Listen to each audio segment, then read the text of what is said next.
Number 74. Pegasus Racing Lamborghini Super Trofeo of Anthony Nara that starts on pole position, ending the streak of the Vision Ferrari 488 GT3 car that lines up in 4th position. Anthony Nara, the Lebanese Parisian, who has spent the last couple of years racing in the Ligier European Series with the JSP4 with the Pegasus Racing team. Since made the switch to the Lamborghini Super Trofeo Europe and was the Pro-Am winner at the Le Mans 24-hour support race just a few weeks ago, and sharing the car with team manager Julien Schell. Pegasus Racing have also been out in the Ultimate GT Sprint Cup earlier in the weekend with Christoph Weber in the Ligier JS2R. But Pegasus going from pole position alongside the GP Racing entry. That's Eric Thier, Loic Thier, who will start the car. A few teams opting to put their bronze driver in for the start of the race. Anthony Nara is silver driver, but both he and Schell are silver class drivers. It's the same for the number 14. The Van der Westen brothers. But the only other team starting with their bronze driver is the 77 ARC Bratislava entry, Adam Konopka, the silver class driver, taking the wheel for the start. The formation lap gets underway. Slightly sluggish getaway there for the pole sitter Anthony Nara. But he does eventually get the trio fired into life and underway. There you see the Vortex there as well. That is in the same class as the GT3 machines. It's Olivier Gomez who will start that car. There we see the number 19, which has gotten out onto the track, Benoit Marion, who is going from the back of the grid. There will be an Anthony Debon shaped hole on the 6th and final row of the grid. Let's see the ARC Bratislava car that will be hoping to go a little bit better than it did in qualifying. Of course, GT3 machine. We expect to see those up at the front of the field, but it was very different conditions to what we had in qualifying yesterday. It was very much a washout, particularly at the start of qualifying. And then that has led to some slightly different results to what we might have been expecting. And if memory serves correctly, one of the Konopkas is that lad and dad combination in the number 77 car. Didn't actually make it out for Q2 or Q3. So that's why it's starting further down the order. Also, Jimmy Lemounier hit the barriers very early on in Q1. Or it wasn't necessarily Jimmy Lemounier at the wheel of the car, but the 701 Vortex 1.0 was damaged in Q1. That's why it's starting a little bit further down the order.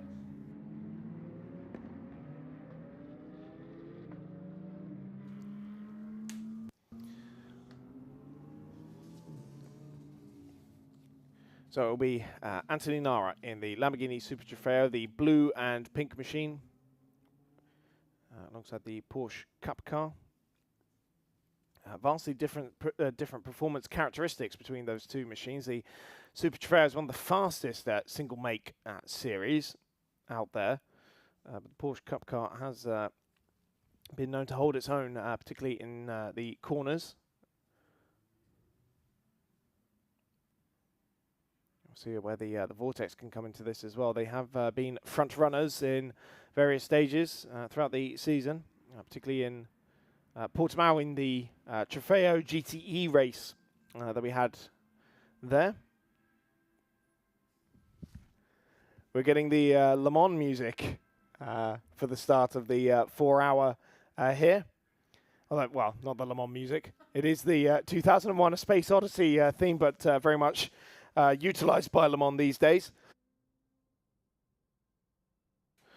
And so we will go racing for 4 hours in the Ultimate GT Endurance Cup. The lights go out and foot to the floor, green flags waving, and Anthony Nara leads the field away. The Vortex getting right up there on the inside. The Ferrari trying to make it 3 wide there, but it's Olivier Gomez who's managed to jump Loic Thiers off the line and get himself up into second position in the Vortex, and now setting his sights on Anthony Nara as well, and already side by side for the lead. You see that they're side by side, and on the exit around the outside, the Vortex is through. And Jean-Bernard Bouvet in the Vision Ferrari close in there as well.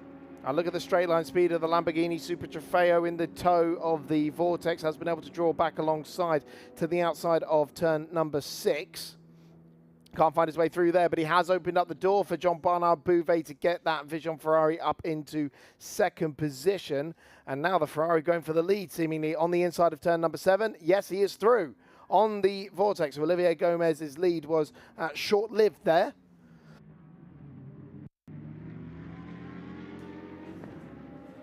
There we can see the Porsche Cup cars. So, wow, Loic Thiers, having started on Porsche Cup pole, has already been done by the 2B Autosport cars that started line astern in 5th and 6th. So it's Jan Pen Lu in the number 7 car ahead of Carl van der Westen.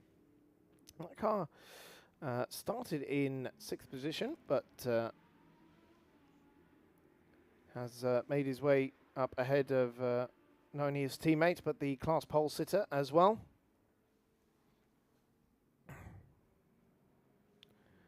So end of the first lap then. It is Jean-Bernard Bouvet who leads by half a second to Olivier Gomez in the Vortex 2.0. Anthony Nara is third in the Pegasus Racing Lamborghini Super Trofeo. Fourth is Jan Pen Lu in the Porsche Cup lead. Then Carl van der Westen and Loic Thiers. That looked like Adam Konopka was trying to find his way through in the ARC Bratislava 77 car on Loic Thiers. Daniel Wazinski in 8th position. Stéphane Loeb in 9th. Benoit Marion in 10th position. And now we didn't see the Vortex 1.0, the 701 of Jimmy Lemunier get off the line. And I can see it's in pit lane with the door open. So that's not an encouraging sign for the Vortex team.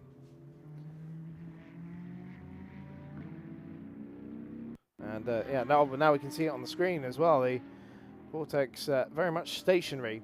Now look like they're looking at something on that left rear corner there, perhaps. This is the 1.0 car, the predecessor to the car that Olivier Gomez is driving in second place at the moment. And you see the difference in the bodywork there. The 2.0 much more closed off. And the rear bodywork completely different. Off the road goes Jan Pen Lu from the lead in Porsche Cup, and has lost 2 places there to Carl van der Westen and Loic Thiers. And a 3rd place to Adam Konopka as well, because he had found his way through on the Porsche. Porsche Cup pole sitter that was.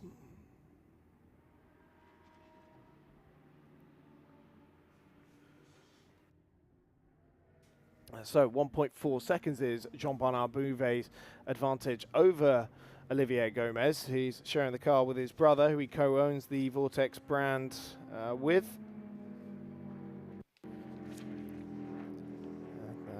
Brothers who have done French GT4 together. They've won the GTX title in the Creventic series a few years ago.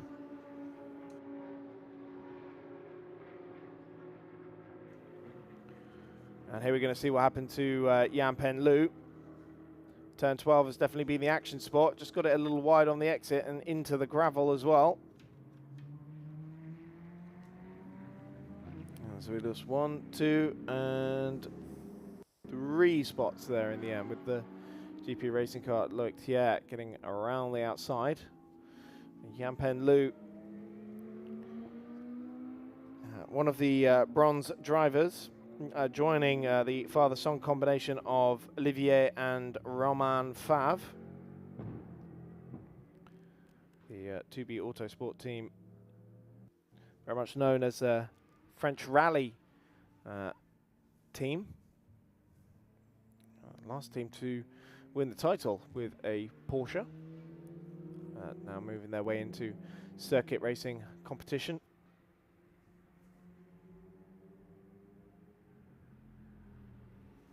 Jimmy Lemunier has made his way now out onto track, but a couple of laps down, of course, in the 701 Vortex.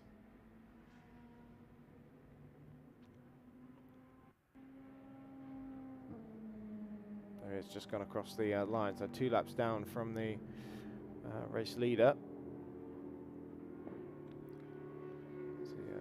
2B Autosport and GP Racing are line astern in the order for 6th and 7th, but also for 2nd in the Porsche Cup category. Adam Konopka splits him and the Porsche Cup rivals. There is 701 that has made its way out onto the circuit. Jimmy Lemunier, the former Legends Cup racer. That's where he was competing last year, making his switch into the Vortex for this year.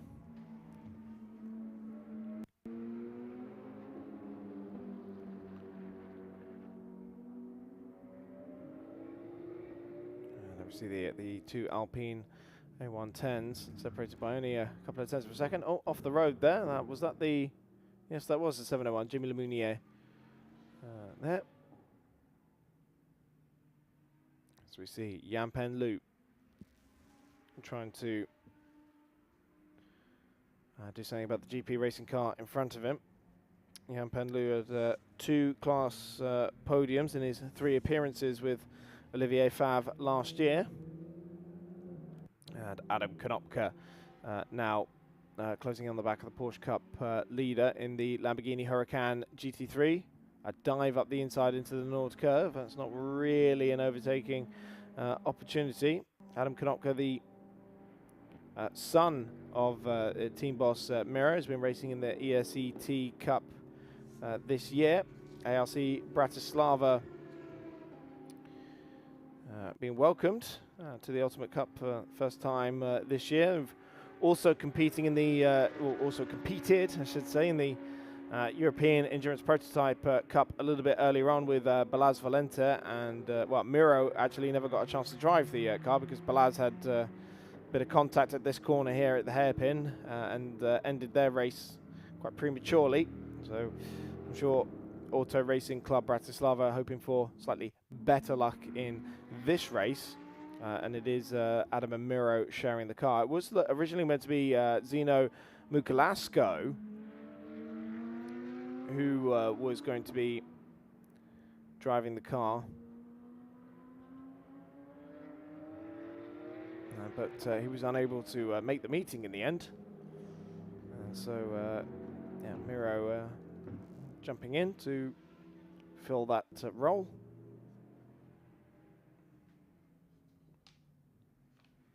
And number 89, Loitier, currently ahead of Jan-Pen Loop. But see Konopka on the back of Carl van der Westen. In 4th position overall is Carl, the double Roscar GT Challenge champion, before moving over into the Ultimate Cup series with his brother Caesar. They share the car in the Ultimate GT Sprint Cup as well. I've had a very successful weekend over there, despite a couple of knocks and bangs on the side of their Porsche 992 Cup car.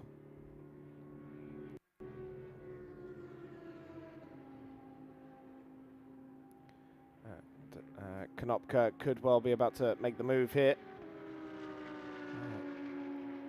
As they head down the Parabolica, we'll just see if he manages to make that move into the hairpin. It's a dive on the inside from the Slovakian racer, and yes, he does clear the 2B Autosport car and puts the Lamborghini Huracan GT3 up into 4th position. Claire is downstairs with news from the pit lane. Yeah, come down to who was sitting on pole position, your teammate Anthony Nara. Julian, just talk me through how you think the start went.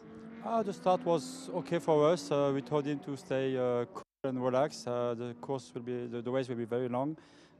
We had to save fuel during all this race because our car, the fuel consumption is very high. So we told him to stay on this place. Now we follow the first guy, and we'll see what's happened during the next hour. It is a very, very long race, and the Ferrari, as we know, is quite formidable out there, is a very fast car. Did you think that there is a chance to get back past that car?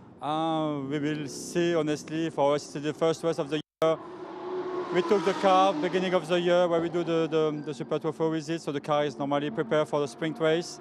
So it's just one race for us, and we know very well the guy from the Ferrari, and they all prepare very well for that race, the car also. So we will see where we will be in the next 3 hours, but hopefully we can be close from them. It would be nice. Fingers crossed. And is it a track that you enjoy around here, Hockenheim? Yeah, a lot. I'm very close from here. I live 100 kilometers from here in France, so I'm very close. So it's nearly my home track. So you must have driven over, or did you cycle over? Yeah, it is, yeah. All right, we'll let you get on and see how your teammate's doing. But when are you going out? When is your stint? In the next 40 minutes. You do a stint of 50 minutes, or a little less than 40 minutes, yeah. Okay, preparations underway then. Go well. Thank you, thank you. Julian Schell, the Pegasus team manager. Of course, Julian was a big part of that team's success as a racing driver when the team was founded initially in 1998, before taking on the role of team manager. And the team very closely linked with Ligier. It was Christoph Weber racing a JS2R in the Ultimate Sprint Cup, of course. They've had close ties with them since 2008, helping with the development of the JS49. And took that car in its first year of competition in V2V. One of the first teams to get a JS2R as well. Two Alpine A110s, Stéphane Loeb in the blue 110 car, leading Benoit Marion in the number 19. That is the car that started at the back of the grid after not completing a lap in qualifying, into a problem on the car when they tried to fire it up.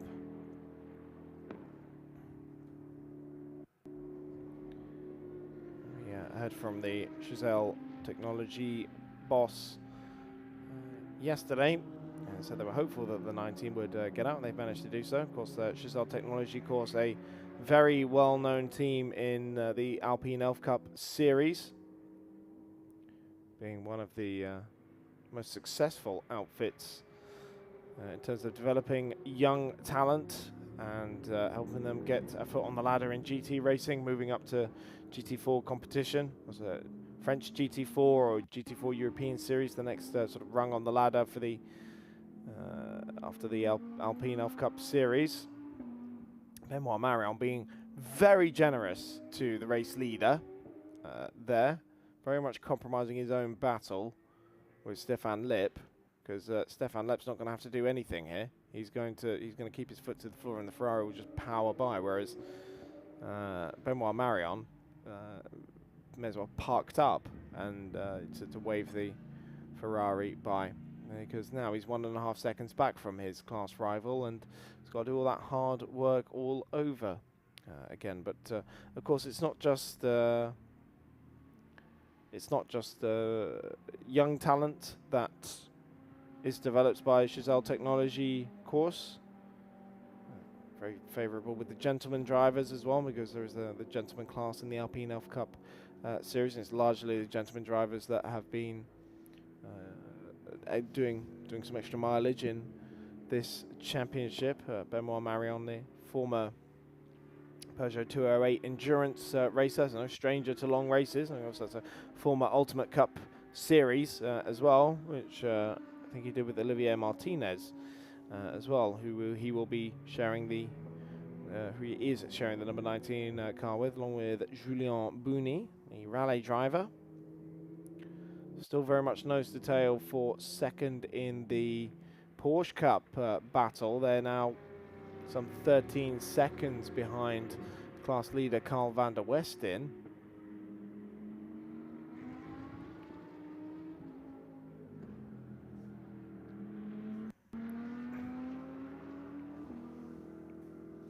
Also, later on, Jan-Pen Lu will be handing over the 2B Autosport car to Romain Favre, who also competed in the Alpine Alpha Cup Series last year, having graduated from the Trophy Midjet 2-litre France Championship, which he won in 2022. Then went on to compete with VPS Racing, which of course the Mathieu Vaxivière and Aurélien Panis and Rafael Serrano run team, and is already a race winner this year in the Ligier European Series JSP4 with Inter-Europol competition. That's his main program for the year. Making the step into prototype competition. Made his LMP3 debut at the end of last year as well, did Romain Favre. We'll be seeing him out a little bit later on as well.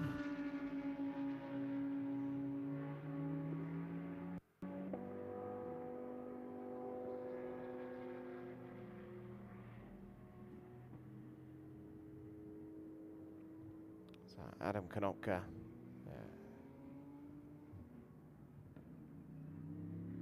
continues on his way in 4th position.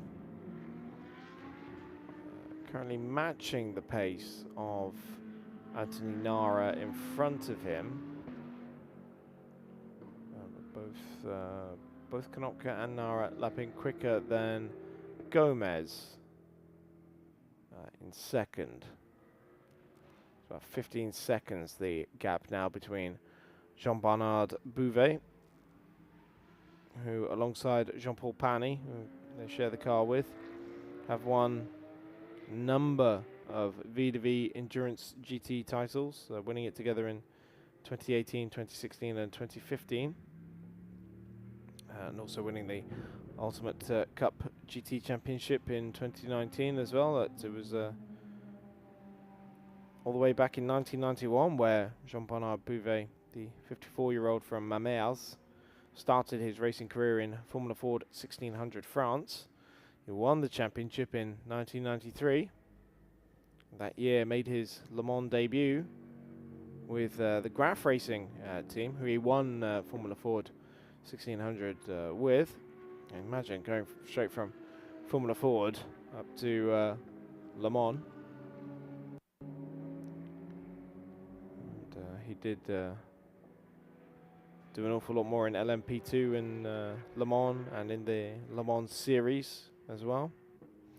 Normally they have David Hallyday partnering them in that car, but it's Romain Iannetta who is the 3rd driver in the car that currently leads the race for now.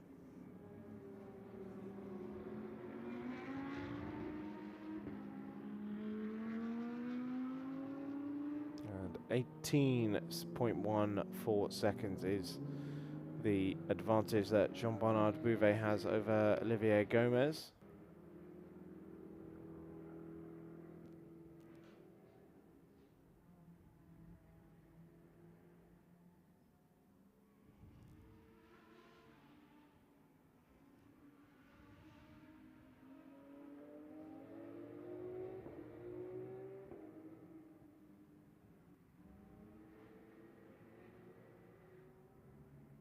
So Jean-Bernard Bouvet now 21 seconds clear, having pulled another 3 seconds or so over Olivier Gomez on that last lap.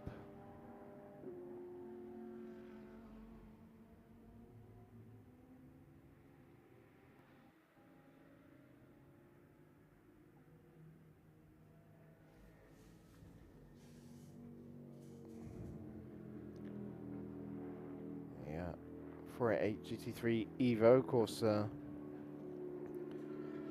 succeeded now by the Ferrari 296. That has seen a lot of success in a short space of time, only 18 months of competition for that car. Made its debut at the Rolex Daytona 24 Hours of Spa last year, winning in the Nürburgring 24 Hours with the Fricadelli team. Very emotional moment for the team, winning the 24 Hours like that. And also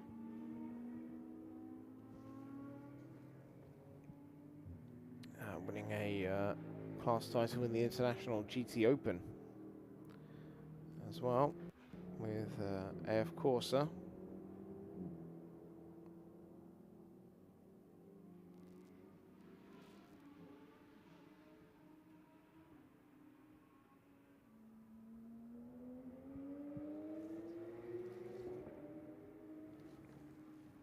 So we see Anthony Nara being closed in on. It was 1.2 seconds slower than Adam Konopka last time around, and was 2.1 seconds slower than Anthony Nara, than Adam Konopka, I should say, last time around.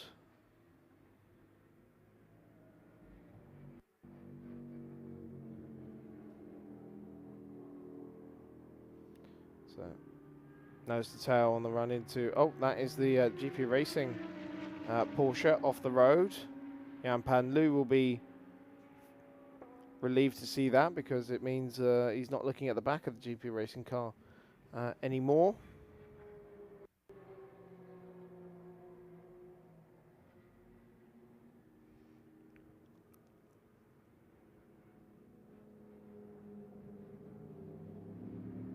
We're going to see what happened here to the GP Racing car.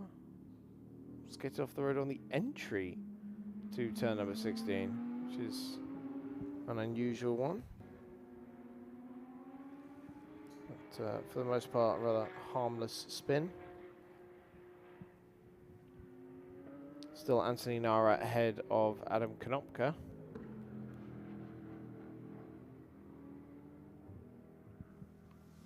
Into the Sachs curve. You see how much more grip the two Lamborghinis here, line astern, but one Super Trofeo, one GT3 specification. The Super Trofeo handling vastly differently. Yes, it's got the same 5.2 litre engine, but a huge swapper there for Anthony Nara, trying to get on the power. And that was about to prove the point that I was just about to make, as Konopka gets himself up into third position. Because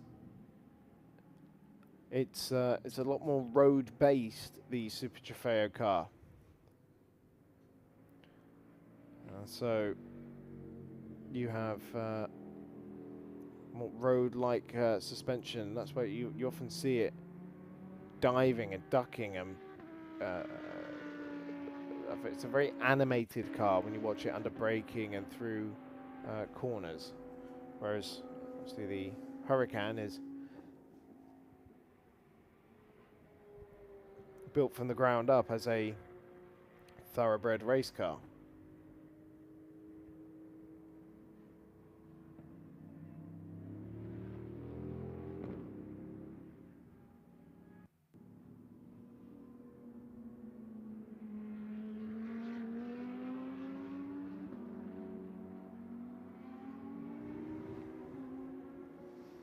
Back into the pits has come Jimmy Lemounier, unfortunately. Seems like problems persist on the 701 Vortex.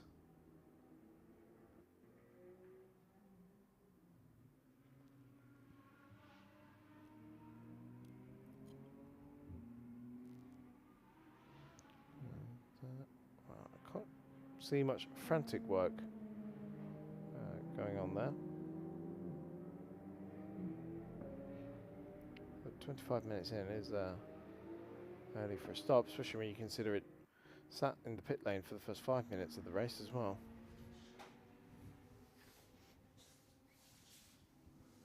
So something being checked on that left rear corner there that they seem to be paying quite a lot of attention to. This is the sister car out, the 2.0. Some 120 kilograms difference between the two cars in the 2.0's favour. Very different aerodynamics that we were talking about earlier. Much more closed off in the 2.0 and a very different rear wing as well. You often see this in GTX competition for cars that are not restricted by competition regulations.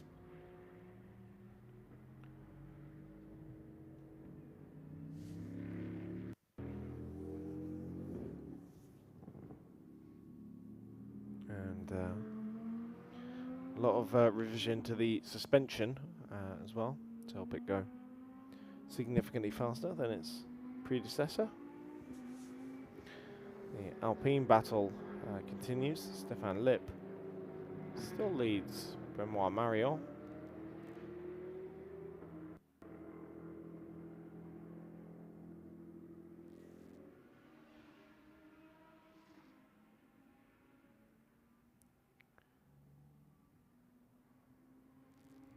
Loic Thiers tries to round them up on the exit of the hairpin. Got Jimmy Lemunier for pretty close company. You see the dive past the Alpine. Putting a lap on the Frenchman.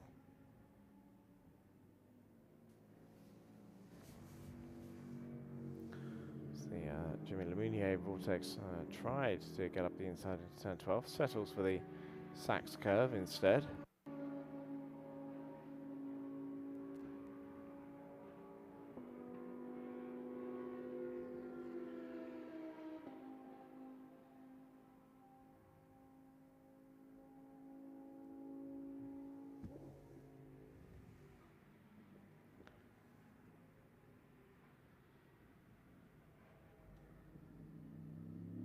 So we see,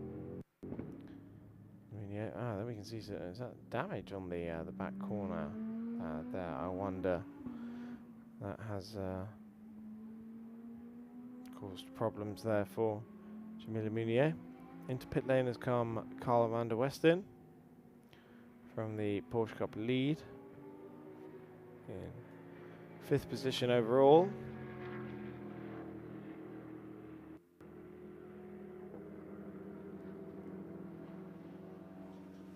Obviously the 2B Autosport team at work in the pit stop for Carl. It does have one of the longer minimum pit stop times because it's an all silver lineup with Carl and Caesar. 136 seconds stationary time, which compared to Vijon, 82 seconds.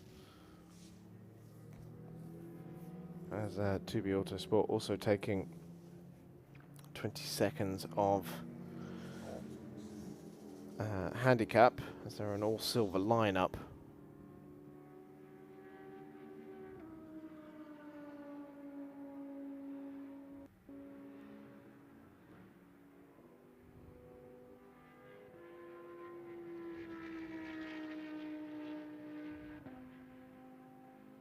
Oh, off the road has gone 110, Stéphane Loeb. So that car was in a battle with Benoit Marion for the lead in UCS Light.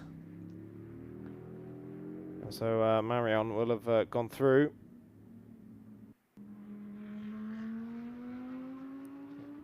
Turn 12 has been a real troublesome corner for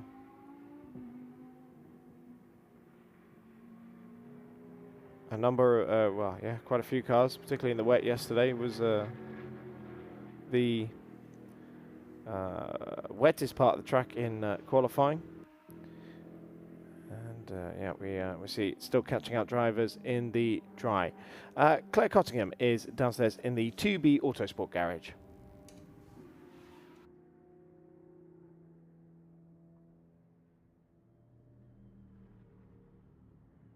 just saw your brother that came in early for a stop. Just explain to me what was happening. Was it an early stop for your brother, Carl?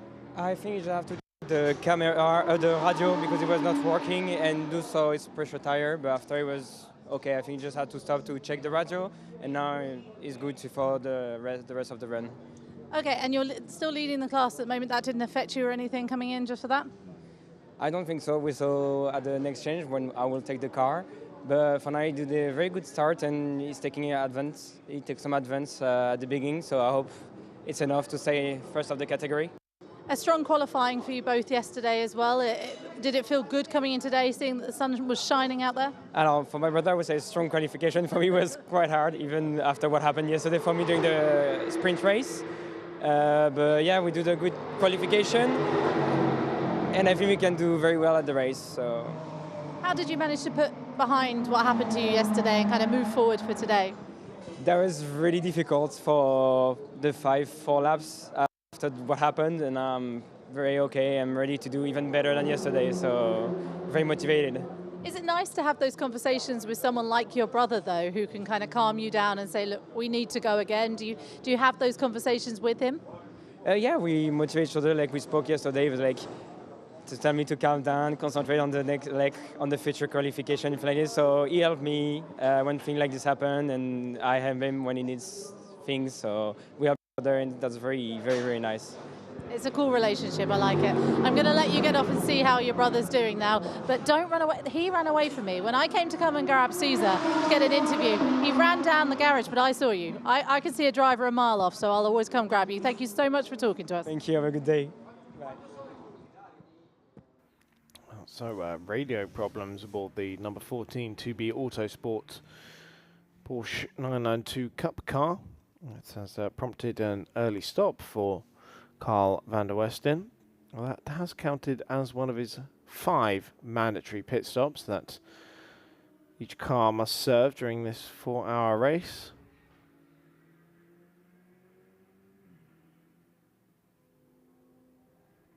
Let's see the race leader about to put another lap on the Vortex.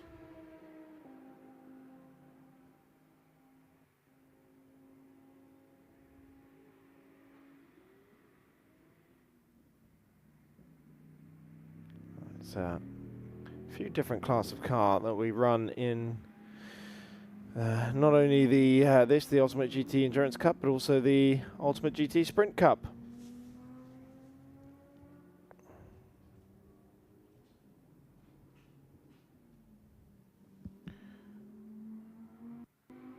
As well, it's UCS1 that is largely for GT3 competition cars. Oh, as look, Thier there, taking an inventive line through the exit of turn 4. Sure, that would have got the heart rate going.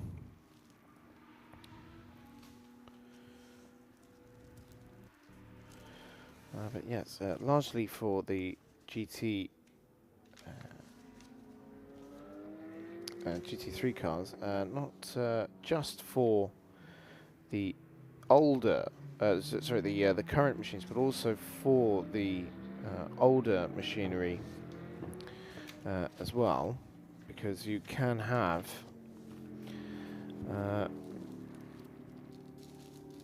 older machinery as well. You can even have GT2 machinery, GT1 machinery from back in the day, and technically GTE cars are also eligible for it as well, though we need to get the Balance of Performance handbook out to help with that one, especially since the series no longer, the category no longer exists in Modern Endurance Championship or indeed the ACO running. So there's a replay of Loic Thier's just minor off-track excursion. Indicator left for Jan Penlu. So I'm sticking to the left. You go through for Jimmy Lemounier there. So that's Jimmy unlapping himself actually. But other category we have is UGT2, which we see the Lamborghini Super Trofeo of Anthony Nara in. So the Super Trofeo eligible for that category is homologated to FIA GT2 machinery,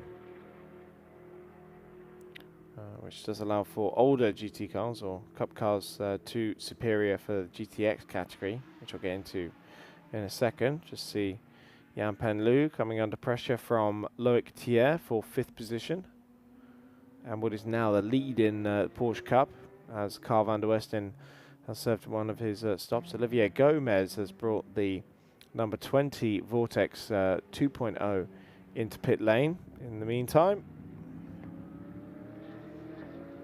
So we have a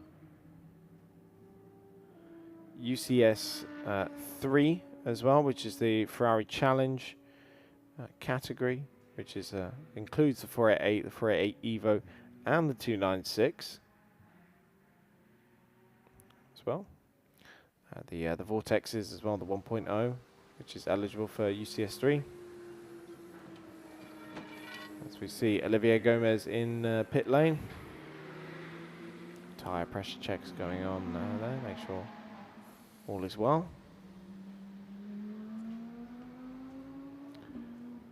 So that car was in 2nd position when it came into pit lane.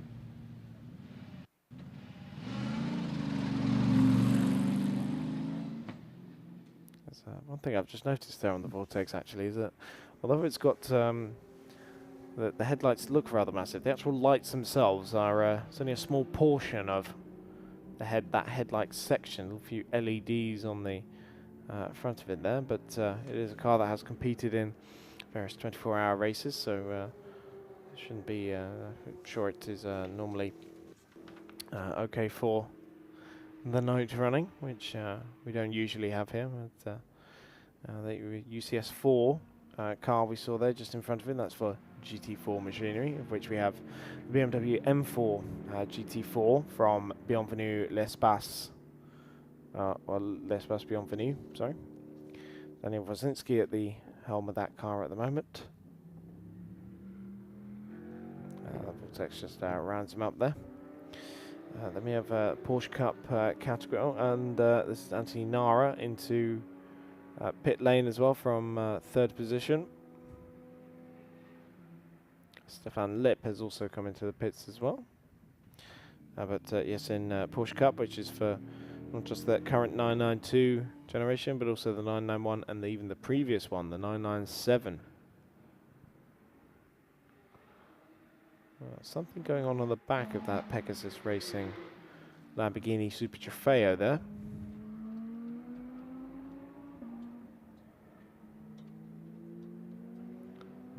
Drive change going on there. We heard from Julian Schell a little earlier on, saying he was getting in the car. I think it was expected maybe 10 minutes later, so about 50 minutes for stint. But their car a little hungry on fuel compared to the GT3 cars. Or indeed the Porsche Cup cars, because of course the Porsche Cup car is really one of the only single make cars that is simultaneously designed for endurance racing, as they have categories of their own in the Corvette series and also the Nürburgring 24 hours, whereas the Super Trofeos and the Ferrari 488 Challenge, for example, largely more focused on their sprint races, which Porsche does have, of course, Carrera Cup, with various regional and national championships around the world. But you do see those same cars out in endurance racing as well, which you often don't see with Super Trofeo and Ferrari Challenge machinery. Just to wrap up on what is the different classes, UGT Light. It's very much an approved on application category, so it's where we keep the Alpine A110s, the Ligier JS2Rs, for example. Midjet entries will go into that category as well.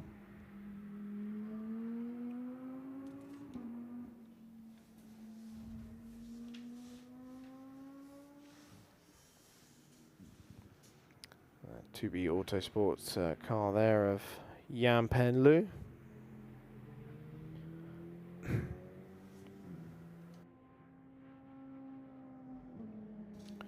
That's 2B Autosport, the Porsche specialists based in Chambéry. I've spent the last 2 years in Ultimate Cup Series, gaining circuit experience, having been front-running team in the French Rally Championship.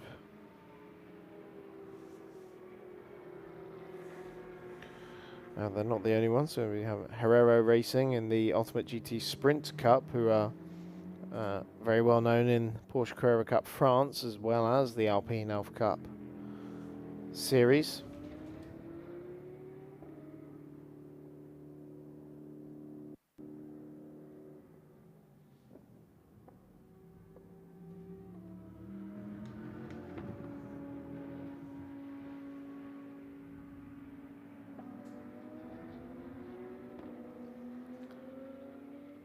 So confirmation on the time screen is Julien Schell in the car at the moment, and aboard the Pegasus Racing Lamborghini. Sure, taking a splash and dash as well. Already potentially a pit stop infringement for the number 20 Vortex 2.0 team. There's the asterisk next to their number of minimum or mandatory pit stops, and usually that means one hasn't quite technically fulfilled the criteria, and we've only had one pit stop so far. We did see it was one of the MV2S racing cars in the Ultimate European Prototype Endurance Cup just now in the couple of hours ago, that took a penalty late in the race in the same scenario.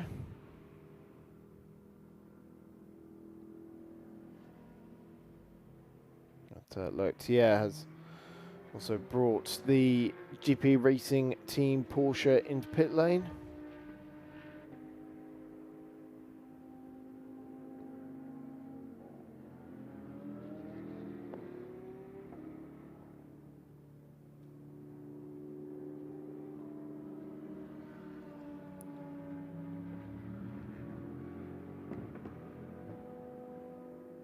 Never too busy to have fun in the Vortex garage, that's for sure.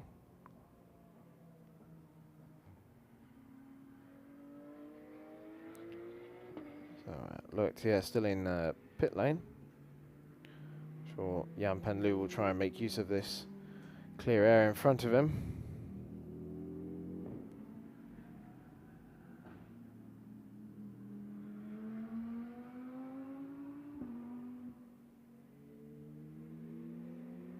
Got to enjoy that 4-litre flat 6 in the back of the Porsche.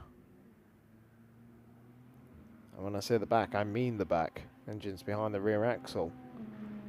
Same as with the GT3 cars. Unlike the GTE cars that they once built, because that had to be mid-engined by regulation.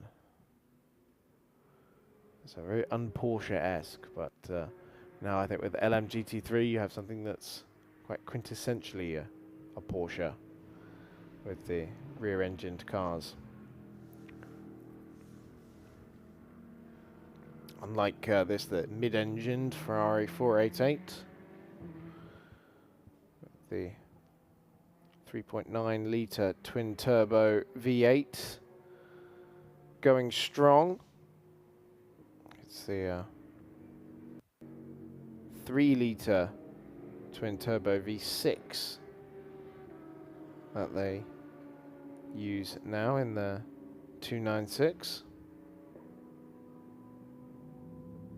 Still get a fantastic amount of power out of it, but not quite the same noise that you get in the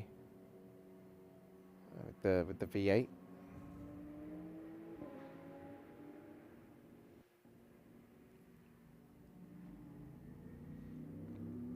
So So Julien Schell's come back into pit lane, which is not a good sign for the Pegasus Racing Lamborghini Super Trofeo. I saw they were mildly concerned about something, it looked like in a pit stop. But that's very quick to be coming back into the pits for the Pegasus Racing team manager. As Adam Konopka in second position, putting a lap on Gabriel Piedmont. It is now at the wheel of the GP Racing team Porsche, a second of their bronze drivers.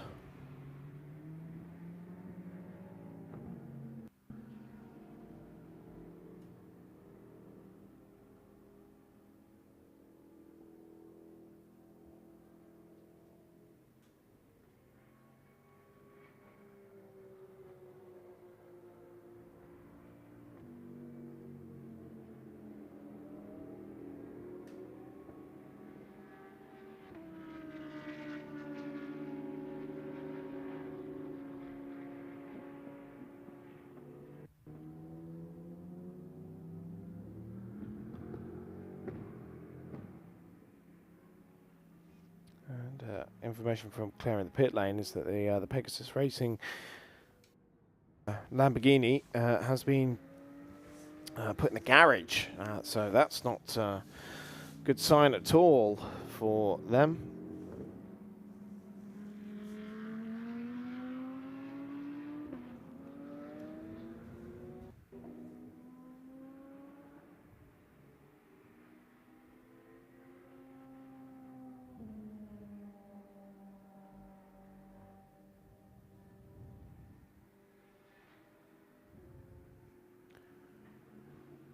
Olivier Martinez coming out onto the track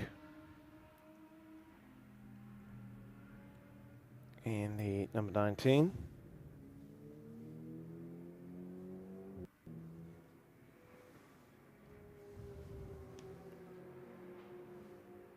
Which is the Chazelle Technology Alpine.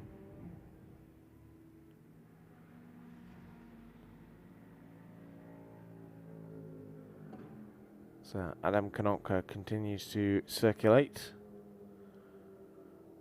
in second position. There we can see the Pegasus Racing Lamborghini very much in the garage and yeah, not looking in the best of health potentially.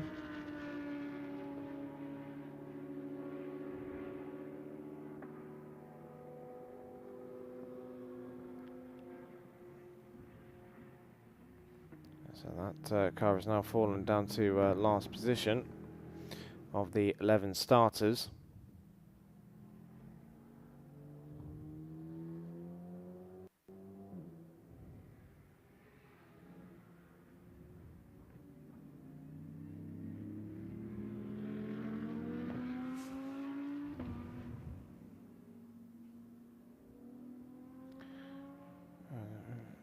Okay, looks like Claire might have some news for us from Pegasus Racing. Yes, I just wanted to explain exactly why Anthony Nara didn't want to speak to me earlier when I popped down here and I said, would you mind having a he said, actually, could we give it a couple of minutes? And that was because his teammate was bringing the car, obviously, back into the garage. They're kind of moving around the rear wheels, if you just look behind me, and trying to see if it works with the steering wheel. But unfortunately, it doesn't look like the car is really doing much at all. The team are trying incredibly hard to see if they can get this car back out. But obviously, the longer they're in here, the more time they're losing out on track. So it makes absolutely sense, a lot of sense, that Anthony Nara did not want to speak to you.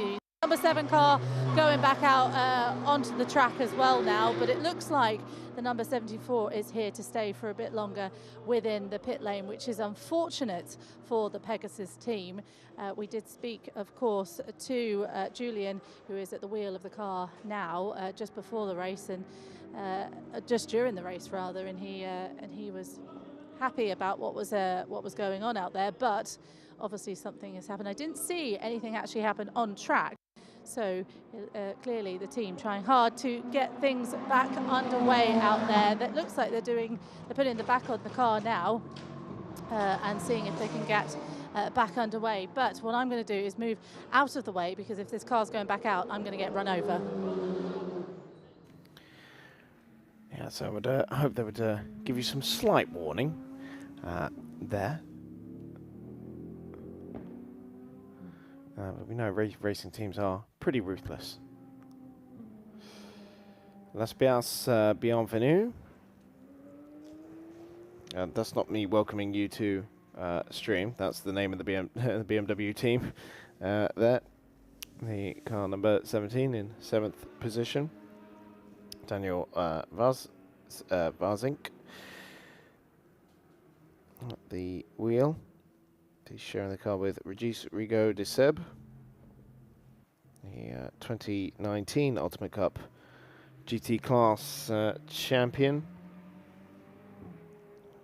More recently competed in Super Trofeo Europe as well. Another all bronze lineup in that car.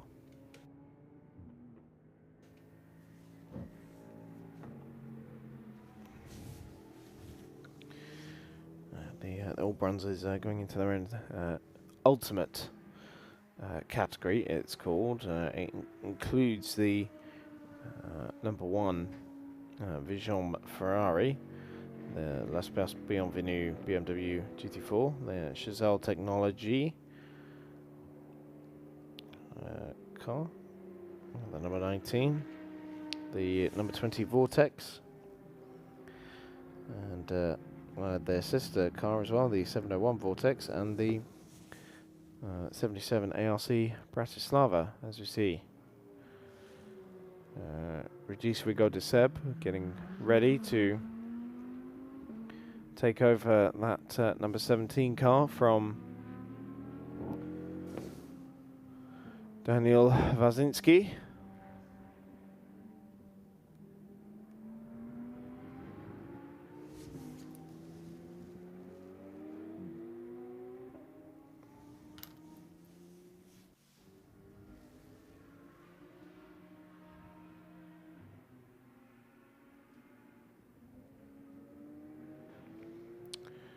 I can see at the 74, there it is, back out on track.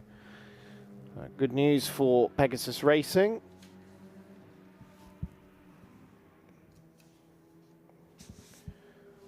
The Lamborghini Super Trofeo continues to run, although it is dead last by 3 laps to the next car.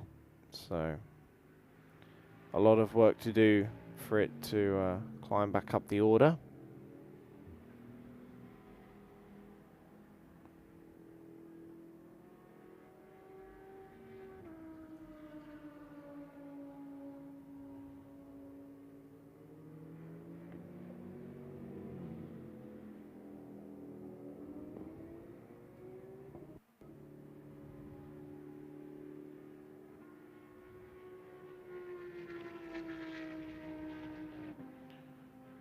Just listen to the 5.2 litre V10 on that Super Trofeo. It's a fantastic sound. Of course, the same engine they use in the GT3 car as well. So we hear it in the ARC Bratislava Huracan GT3 car.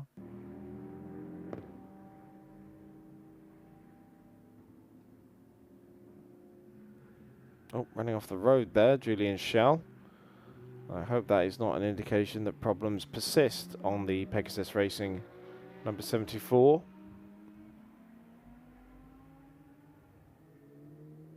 Car just behind is the GP Racing team, Gabriel Pimon.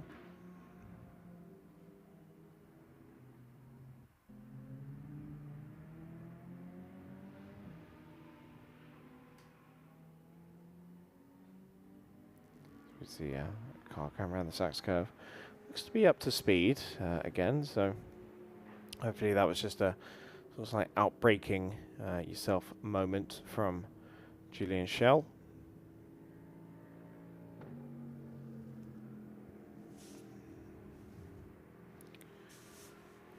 Julien, a 45-year-old from Strasbourg, who, as we mentioned, was driving for the team before taking on a role as team manager. The team that has made a name for itself in the world of sports car and prototype racing and the World Endurance Championship, various Le Mans series around the world. But maybe that car is not fully up to speed just yet, because Gabriel Pimont is going around that car and very easily clears it by the time they get to the hairpin.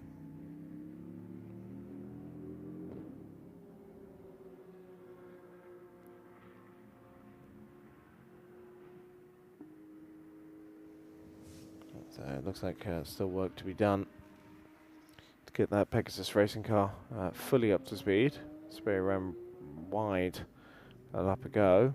Nails the apex this time. BMW into the pits. So this will be Daniel Wazinski handing over to Regis Rigaud de Seb.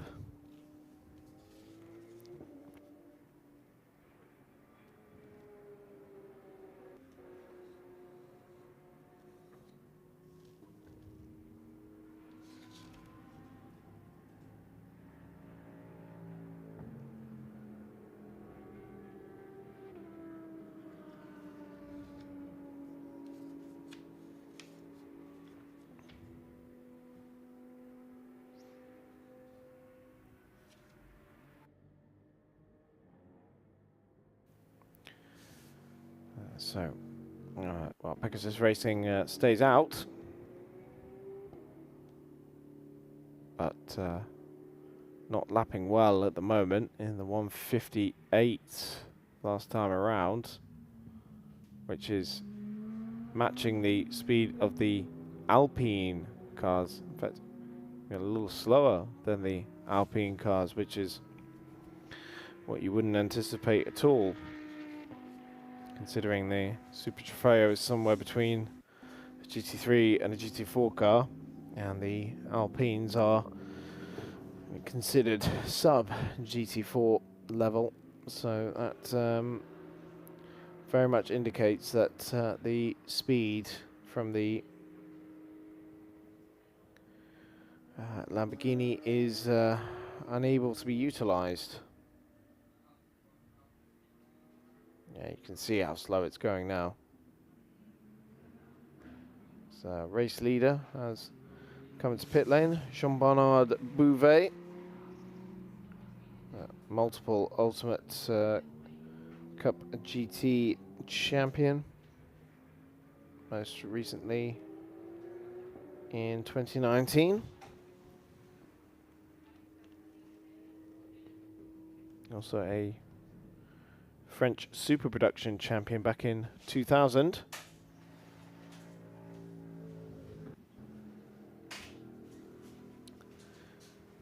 And Adam Konopka also bringing the ARC Bratislava car into the pits as well.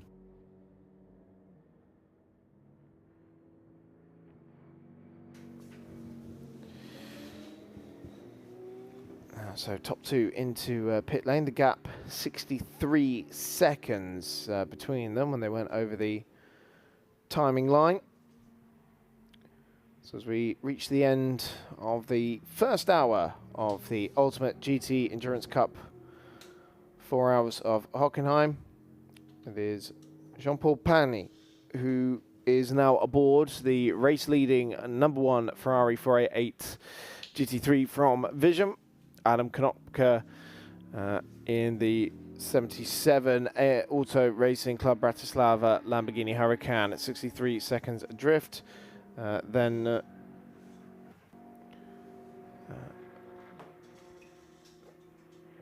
Arnaud Gomez in the number 20 Vortex 2.0 was Olivier who started the car, and so now Arnaud, the Formula 3 the Formula France champion from 1998, now aboard that car. And that is the top three at the end of the first hour of racing, where we will take a very quick break.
So, second hour of the Ultimate GT Endurance Cup.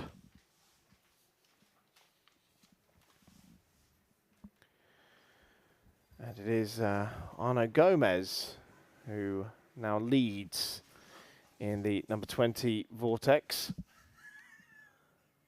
2.0. Has done a pit stop. But yes, we mentioned earlier, it could be one that gets investigated later on. Might be mildly surprised that it's been able to jump so many cars in such a short space of time.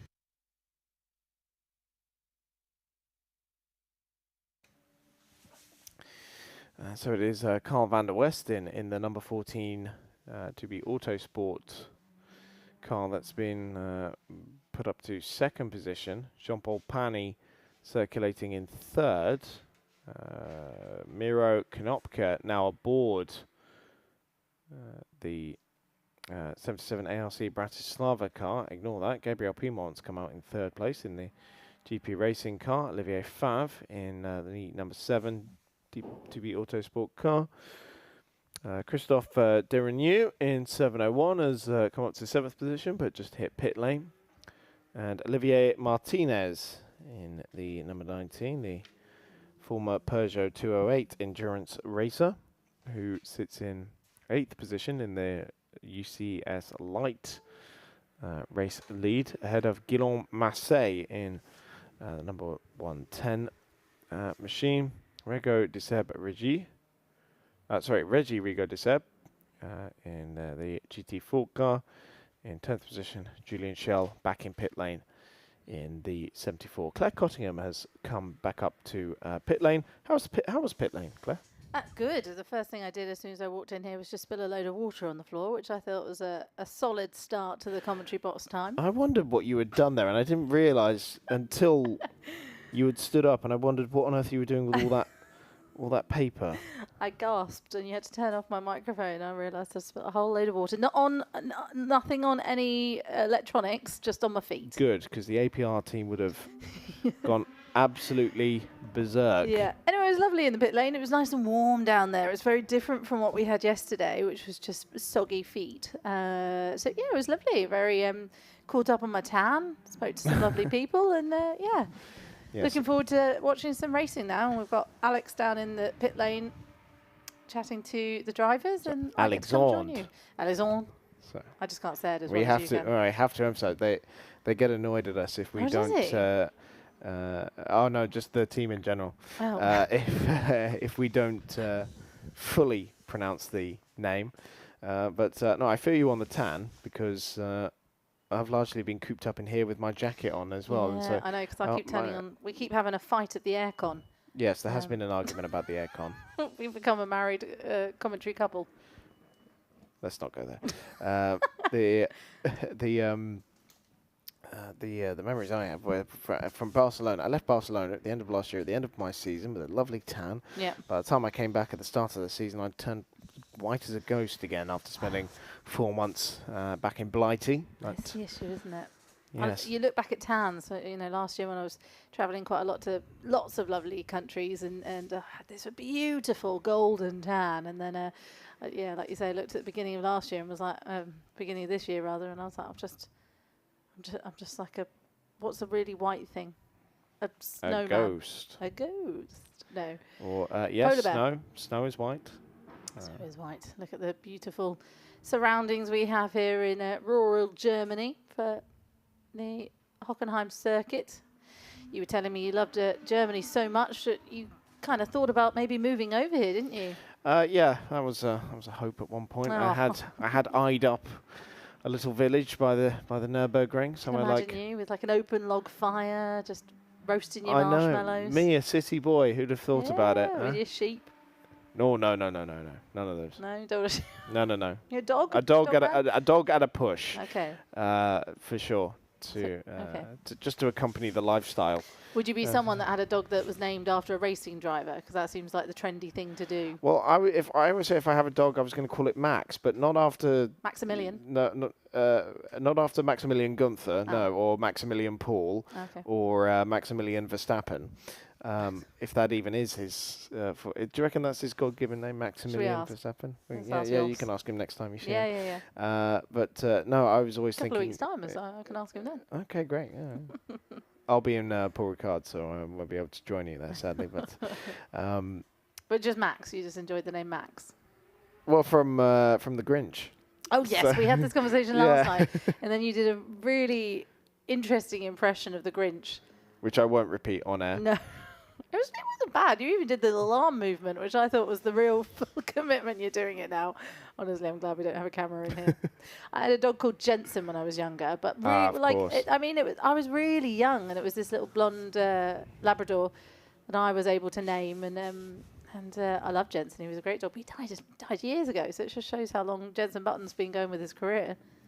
But we did have, when I was born, a dog called Keke as well. So that was my parents. See, my current pet is named after a Star Wars character, so... Okay, are you going to give it away, or do we have to... It's from the sequel trilogy. I'm going to shock you. I have no idea what you're talking about. What's the sequel trilogy? What's the name? What does it sound like? It sounds like the sequel of the trilogy. The trilogy that came after the originals. You're very upset by this, aren't you? I was upset by the sequels, I'll tell you that for sure. Did you say Star Wars or Star Trek? Star Wars. Star Wars, okay. I'll give you a bit more credit for that then. Yeah, exactly. Rogue? Wasn't she? Was that the sequels? Oh no, you're talking about that was a one-off. Ewan McGregor ones. No, I'm talking about they're the prequels. Oh god. So We can sit here and have a whole thing about what order you should watch the Star Wars movies in. We won't though. No, I feel like you're. What was your name? What your animal? It's a bar conversation. Oh yeah, it was Ren after Kylo Ren. Okay, that's a good one though. Yeah, he was all black when he was born, so. Oh. Yeah, he's not now. He's got more white. Bit like you. Since it. Oh. You walked into it. That was cheap. Everyone loves the salt and pepper. Don't worry. I don't think they do. Did get ID'd at Sainsbury's the other day though, so I was the third time you've told me this. I was quite pleased about that. Yeah, the audience hasn't heard it yet. So yeah, thanks for that.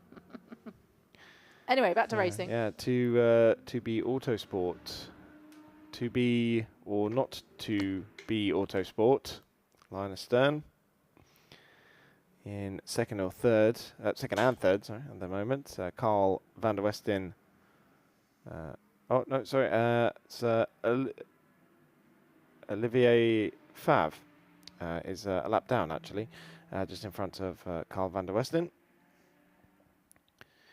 And it looks like Alex has got news for us down in pit lane, so we'll head to him shortly.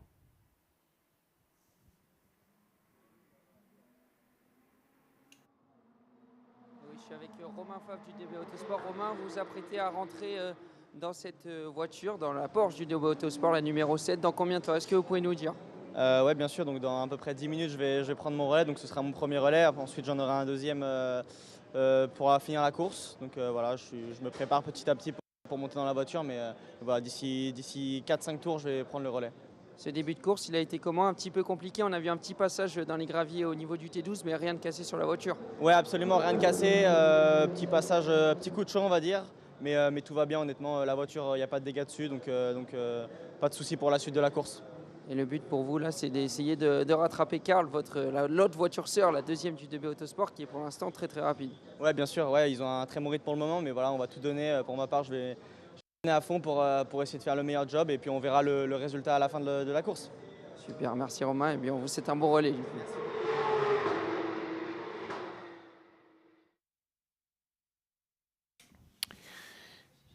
Romain Favre from the To Be Autosport team, son of Olivier, who is currently at the wheel of the car. In 5th position.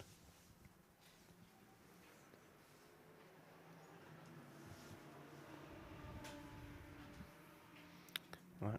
Bit of a squabble going on there with the 77, Miro Konopka, trying to unlap, or trying to put a lap on Christophe Derigneau.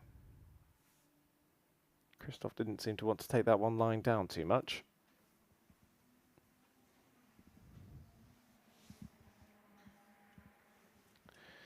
So the ARC Bratislava car continuing on.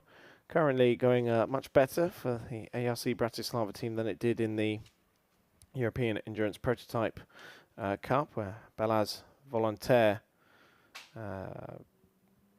spun the car going into turn 6 and took out 2 cars with him, did the Hungarian, unfortunately, including a championship leading car as well in the MPO2 category. So, Volontaires played quite a significant role in the championship in his short appearance for the season. But the sister entry here in the GT Endurance, another father-son combination of Miro and Adam Konopka. It's Miro at the wheel of the car at the moment, the team boss. Car 74 is back in the pits, so I wonder if that's mandatory or more issues for the Pegasus car. I have a feeling it's issues. Yeah, it's been there for a bit, so I'm interested to see if it's if it's issues. It's a shame. It's been riddled with problems, hasn't it, from the start of the race. I was trying to really work out exactly what they were doing at the back of the car, because they were holding the rear wheels and aggressively turning them as Julian was moving the steering wheel at the same time. So I wasn't sure really. Very bizarre. Yeah, I couldn't work out. I was like, is that some sort of rear suspension issue? I wasn't sure what really it meant. Well, I'd have thought if they were turning the rear wheels, it might be when we're checking the drivetrain. But to turn to rotate the front wheels at the same time. No, it was only the rear. Sorry, to rotate the rear wheels and then to turn the steering wheel and the front wheels. Yeah, that's quite odd. I'm sure somebody out there more technically gifted than myself is screaming at the TV right now saying, it's this. Yeah. Well, get in touch and let us know. Come find the commentary box if you're at the track. But right, driver change for the number 20. Arnaud Gomez getting That's their second back change. on board. No, sorry. Yeah, Arnaud Gomez getting out of the car. Olivier Gomez getting back in. So, yes, their second change. Olivier started that car.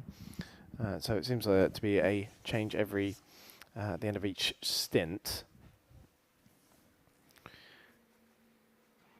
I wonder what there, a few hand signals there from Arnaud,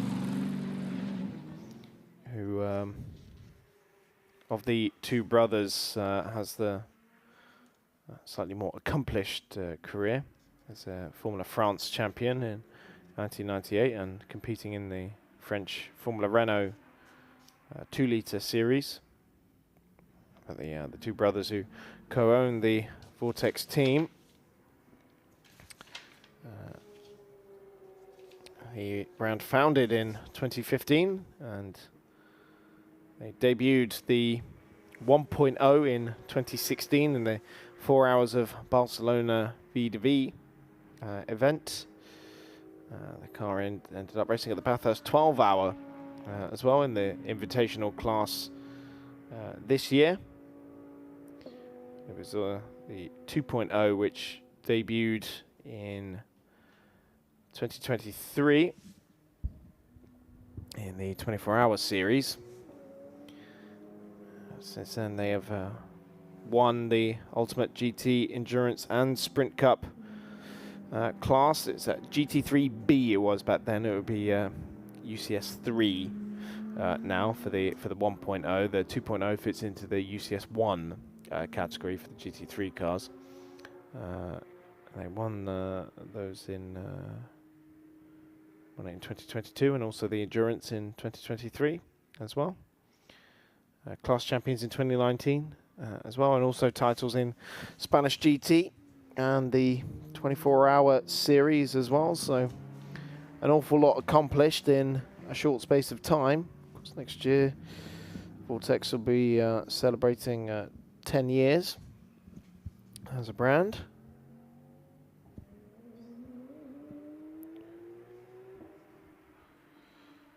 Carl van der Westen coming into pit lane from the lead of the race, with Olivier Gomez just about to head back out onto the track. So Alex is downstairs with more news from the Pegasus Racing team. Vous m'entendez, Victor, depuis votre... Alors, c'est bon. Donc, je vous disais, on est du côté de Pegasus. On est avec Anthony Nara. On a malheureusement une mauvaise nouvelle. Anthony, vous venez de nous l'apprendre. C'est une fin de course pour vous. Oui, voilà, c'est une fin de course prématurée. On n'a pas pu tirer... Enfin, si, on va tirer des leçons, mais on n'a pas pu tirer le potentiel de la voiture. Dès le début du relais, c'était assez difficile parce que depuis le début de cette semaine, on roule sous des conditions de pluie ou en tout cas avec une météo beaucoup plus fraîche. Donc là, les pneus sont très très vite montés en température. C'est ce qui nous désavantage par rapport aux autres catégories qui ont plus d'aéro. Je pense notamment à la Vortex et aux 2 GT3. Ça s'est vu au départ et sur mon relais. Et puis très rapidement, ça a commencé à déconner, surtout sur la boîte de vitesse. Et là, on pouvait pas faire de la rallonge. On a dû rentrer au box tout de suite, essayer de resserrer ce qu'on connaissait en pièces mécaniques. Mais là, on se rend compte que le problème est plus profond. Donc pour nous, c'est rideau, fin du week-end. On s'est quand même bien amusé pendant les qualifs et pendant les essais. On aurait aimé voir le drapeau à damier. C'était notre première endurance avec la voiture. Mais c'est comme ça. Je pense que tous les sports mécaniques ont ce genre de mauvaises surprises. Et puis bah, là, nous, c'est le goût qu'on est en train d'avoir dans la bouche. Donc c'est comme ça. Vous l'avez dit, vous avez fait une super qualification, la pole position pour votre première course en Ultimate Cup Series. Maintenant, il y a aussi une saison en Lamborghini Super Trofeo à finir. Ouais, c'est ça. J'ai eu la chance d'emmener la voiture sur l'Ultimate Cup Series et de voir ce que c'était qu'une course d'endurance. C'était aussi pour faire des kilomètres et puis c'est aussi une course d'entraînement. Maintenant, on voit qu'on est bon sur des conditions difficiles, on voit que je m'améliore et qu'on comprend de mieux en mieux la voiture. Alors c'est bon signe pour la fin de ce mois de juillet qui va se clôturer avec notre je ne sais plus combien de manche, 4e manche il me semble, au Nürburgring avec le Super Trofeo. Et puis bah, on espère que ça va le faire. En tout cas, là, on va démonter la voiture, voir ce qui ne va pas et au moins on sera prêt pour la prochaine course. Est-ce qu'on vous reverra en Ultimate Cup d'ici la fin de l'année ou peut-être dans les années à venir? Bah, j'espère. En tout cas, l'endurance, c'est ce qu'on souhaite faire plus tard. Le sprint est la très bonne école pour mettre du rythme tout de suite. L'endurance, il y a plus de management à faire et j'ai vu que j'ai eu un peu de mal sur mon premier relais. Néanmoins, c'est le challenge et c'est le chemin de l'apprentissage. Donc oui, je pense que vous nous verrez. Peut-être pas avec cette voiture parce que ça risque d'être compliqué de tenir 4 heures. On l'a vu face aux autres caisses. Mais c'est sûr qu'on viendra. Merci beaucoup, Anthony. Et on vous accueillera, vous et le team Pegasus, avec plaisir.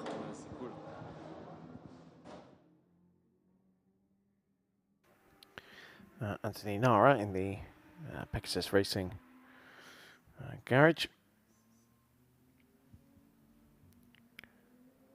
So it's Jean-Paul Pani who's now back in the lead of the race by 16 seconds to Gabriel Pimont, who also seems to have a pit stop under investigation as well. We did also just see car 20, the Vortex 2.0. Under investigation for speeding in pit lane. That tends to be a pretty quick investigation and 99% of the time found guilty.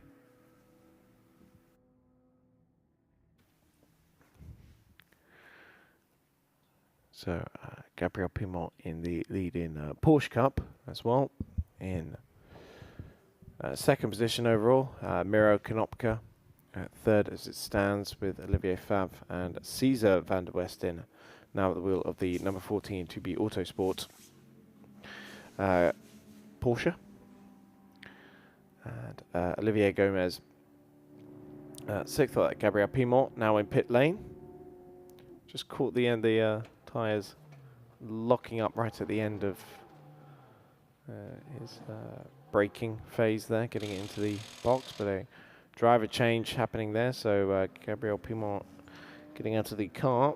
I imagine it'll be Anthony Beltoy getting on board now for after their second driver swap. So Anthony Beltoy, the 52-year-old Frenchman, silver class driver, but very well known for his success in French competition, Porsche Carrera Cup France Championships in 2005, 2006, 2008. And 2 French GT championships as well in 2011 and 12. Then more recently, champion of the GT2 European Series last year. Was also competing in the GT4 European Series last year, but he's also known for being the son of the former Grand Prix motorcycle and F1 racer Jean-Pierre. And the nephew of Francois Sever as well, both winners in Formula One. That's cool, isn't it? Yeah. That's some pedigree to come from. Incredible family links. Certainly is, and he had 3 Le Mans 24-hour starts to his name. Have you ever seen him walk past you before? Have you ever spoken to him? Because he looks so much like. Well, his eyes are really bright. So you kind of like think, well, that's the family. Why are you giving me a funny look? He looks a lot like his dad. I mean, off the top of my head, I don't remember what Jean-Pierre Beltoy really looks like. He walked past me yesterday. That's why I was struck by how similar. I will say I looked. don't necessarily have the same reaction to when I see Nico Prost around the paddock, for example. Nico Prost looks exactly the same as his especially dad. with the helmet on. Oh my Like goodness! The first time I saw him back in Formula E testing at Donington Park, I took a look inside the Edam's garage and saw slightly younger Nico than is now. I mean, it was nearly 10 years ago now, but yes, he was. They even stand the same though. Like they have the same. Yeah, the same mannerisms. Yes. You were you were doing my Grinch. I was doing the Grinch. Sorry. Yes. But yes, yeah, very similar mannerisms, and yeah, I could have sworn it was Alain in the car. If you'd have told me it was Alain, I would have 100% believed you. What do you think's the strongest family resemblance you've seen in motor racing? That's a good one. Probably, yeah. You can't think of that. You can't say that now. We've already said it. You have to think of another one. Well, I mean, I never met Ayrton Senna, but Bruno does look an awful lot like Ayrton with the helmet on. Yes. Eyes. Oh, you're putting me to the test now. I have to think of how many father-son combinations I know. Bit of a swapper for the number 20. Oh, I gathered that up though. Was a nice catch there by Olivier Gomez. With number 17 in pit lane. Reggie Rigo de Seb. The sole GT4 car in this race. The M4 Evo being unveiled more recently. In fact, was it at the 24 Hours of Spa that that car got the wraps taken off it? I'll have a quick double check. Sebastian Vettel and his dad look nothing alike. I've never met Sebastian Vettel's father, I regret. Although, shall we maybe Enzo Richer and his father? Yes. Although, yeah, shout out if they're still watching. They don't actually look that much alike, unfortunately. Though Juan Francisco Soldevini's dad and or the person he was with, rather, could have been his uncle, could have been his grandfather. I'm not sure. He looked very similar. They had similarities. Oh, right. If you saw them, they were in the Virage garage earlier today.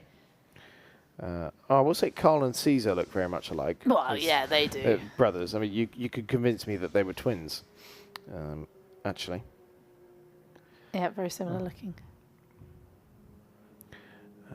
Right, it is confirmed a stop-and-go penalty of 55 seconds for the number 20 for speeding in the pit lane. That is, wow. They've come down hard on that, haven't they? Well, running third at the moment is the Gomez family. The bronze driver, Olivier, at the wheel at the moment. I wonder who was at the wheel. I think it would have been the other one. Olivier and, why haven't I got it in front of me? Arnaud, sorry. Yeah. It was the Nürburgring 24 Hours where the M4 Evo was unveiled. And actually, it's the GT3 that was unveiled, but BMW continuing with the M4 platform.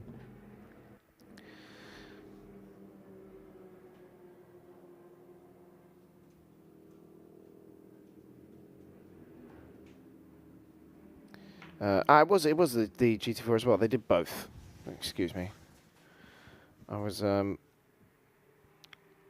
I didn't attend the BMW event while I was at the Nürburgring 24 Hours, so I did miss quite a bit of what actually happened. But it's will look quite different to the current car you see out on track, with the aim of making the car a bit more maintenance friendly. It seems to be where a lot of the manufacturers go at the moment, because they seem to have worked out the speed. Now they want to see, well, can we change the entire rear end of the car in 5 seconds? That seems to be the the way to go. Can we reach that really tricky bit of the engine in a short pit stop if we absolutely had to? And of course, trying to make the car good for pros, but also approachable for the amateur drivers as well, particularly important in GT4 competition, which is more aimed at gentlemen drivers. I've got some, well, speaking of the pros, I've got some good drivers behind the development of it. Jens Klingman, Max Hesse, and Dan Harper as well. So if you've got 219,000 euros spare, can pick up an M4 Evo.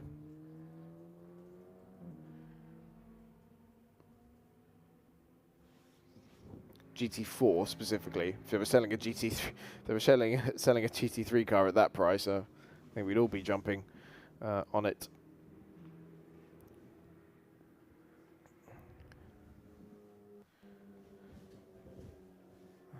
The ARC Bratislava car out on track.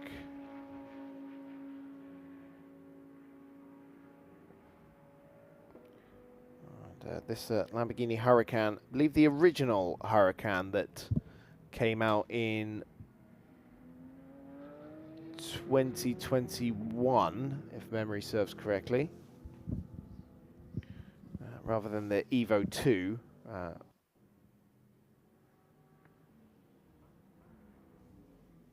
No, it would have been 2019 for the original, then the Evo in 21, the Evo 2 last year.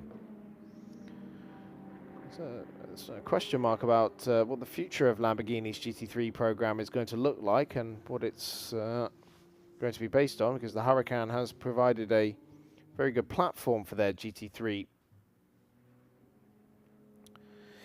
car over the recent years. They have said that the Huracan's successor will be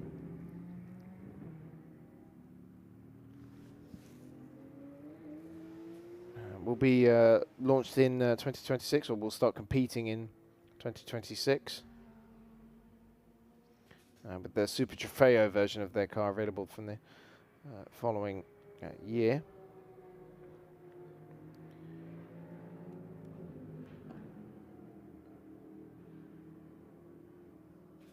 Still keeping it a sort of road-going model and not introducing the hybrid, though, like they say in the LMDH car, the SC63 for the as far as the Super Trofeo car is concerned, of course.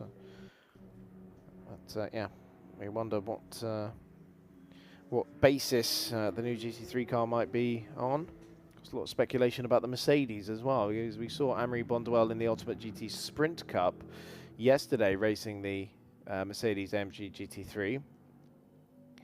And that car very much mooted to be replaced. One of the oldest GT3 cars left out there, and we'll finally be getting an update in 2026.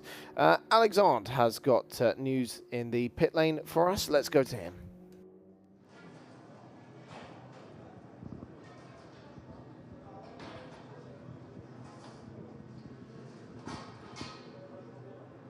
Gabriel Péméan, c'est la fin de ce relais. Comment ça s'est passé ce premier relais en piste? Il s'est plutôt bien passé, je suis resté régulier. On était sur une fin de vie sur les pneus, donc c'était assez sport. Mais pas de sortie, on est resté propre, régulier. Et on faisait des meilleurs temps que les autres, donc la régularité a payé. On a eu des conditions qui ont beaucoup changé tout au long du week-end.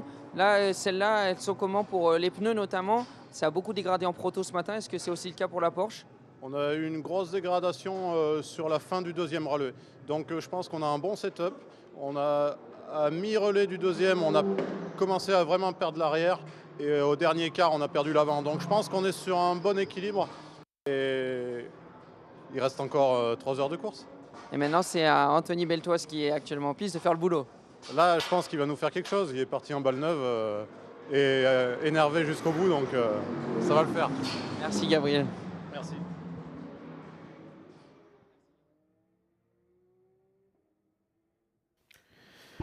Gabriel Pimont in the GP Racing Porsche garage. But yeah, we were talking about the Mercedes. It's mooted to be the AMG GT Coupe.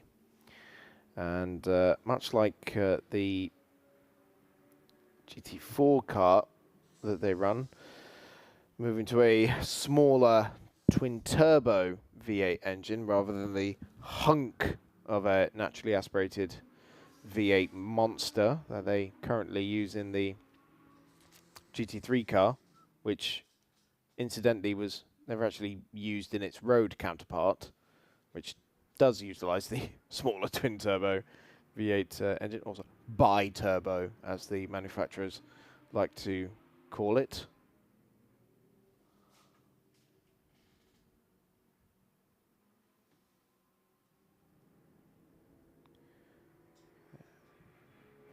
Thought you were pausing to think then, but your brain stopped.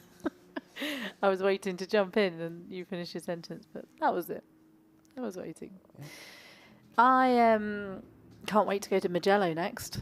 I've never been to Mugello. Neither have I. Have you not? So it's going to be our first time both going to Mugello. Yes. That's exciting. It is. Very much looking forward to that. I've heard wonderful things about it. Yeah. The views supposedly are rather stunning. Yeah. So you didn't go when no. Formula One? No, that was in COVID times. See, I don't know how much media were actually going to the races. I think some media did, but I was not working. You didn't make the list. No, they didn't let me in. No, which shouldn't really joke. Should be. Right. Well, Alex is on the scene once again. He's got news for us from pit lane.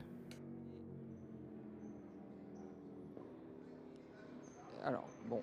Ah, vous m'avez retrouvé. Je suis toujours en compagnie de Louis Chazelle, le team manager de Chazelle Technologie Course. Louis, comment se passe ce début de course?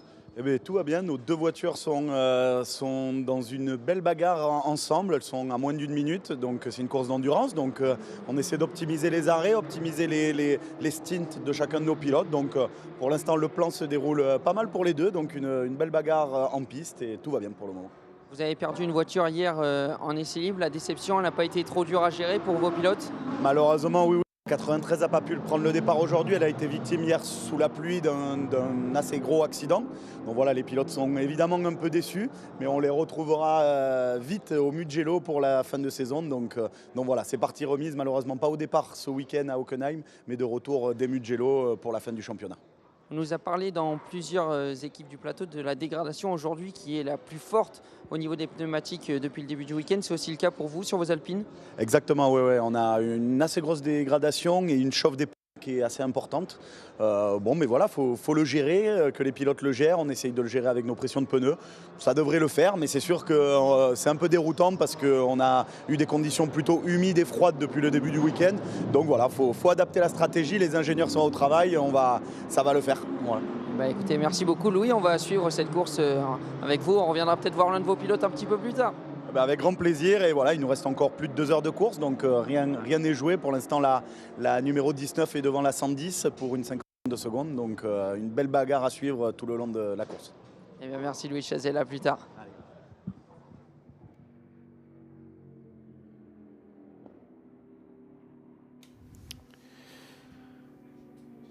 Well, 2 hours 21 left to go. We are very much at the halfway mark in the Ultimate Cup series for 2024. Third meeting of 6 so far this year. So we were talking about how much we're looking forward to Mugello. Beautiful, gorgeous, fantastic circuit as well. I've loved watching racing at Mugello as a MotoGP fan for a long time. I was hugely excited when Formula One said they were going to go there for a year. Very much hoped that they would go back, but always happy to see anything go to Mugello. And as far as our prototype series is concerned, a really interesting one because we are going to Mugello just a few weeks before the European Le Mans Series and the Michelin Le Mans Cup does for the first time. The calendar for those two series has been very static over the last few years, and so suddenly all these LMP3 teams are going to a new track, and that might well be good news for us. We could see a few extra entries for the Mugello round as teams get a head start on the setups, try and get their bronze drivers up to speed as well. We'd certainly be very happy to see that happen, and hey, stick around for the last 2 rounds in Magny-Cours and Le Castellet as well. Magny-Cours, well, first of all, Mugello on September the 5th to the 8th. Then we go to Magny-Cours, October 10th to 13th. That's going to be another new circuit for me as well. So I think Same for me. Yeah, I think that will be my 33rd circuit. And then we round out in Le Castellet, which will be the 3rd visit of the season for me to Le Castellet on November the 7th to the 10th. We're going to Le Castellet in 2 weeks as well, so yeah, looking forward to that one. Not so much to being in the south of France in the end of July, where it will likely be 40 degrees. But lovely. Yeah, so I will be grateful for the air conditioning. Near the sea, delightful. Well, the problem we have with Le Castellet is because you're in a valley, so as soon as the sun disappears, it actually turns quite freezing all of a sudden.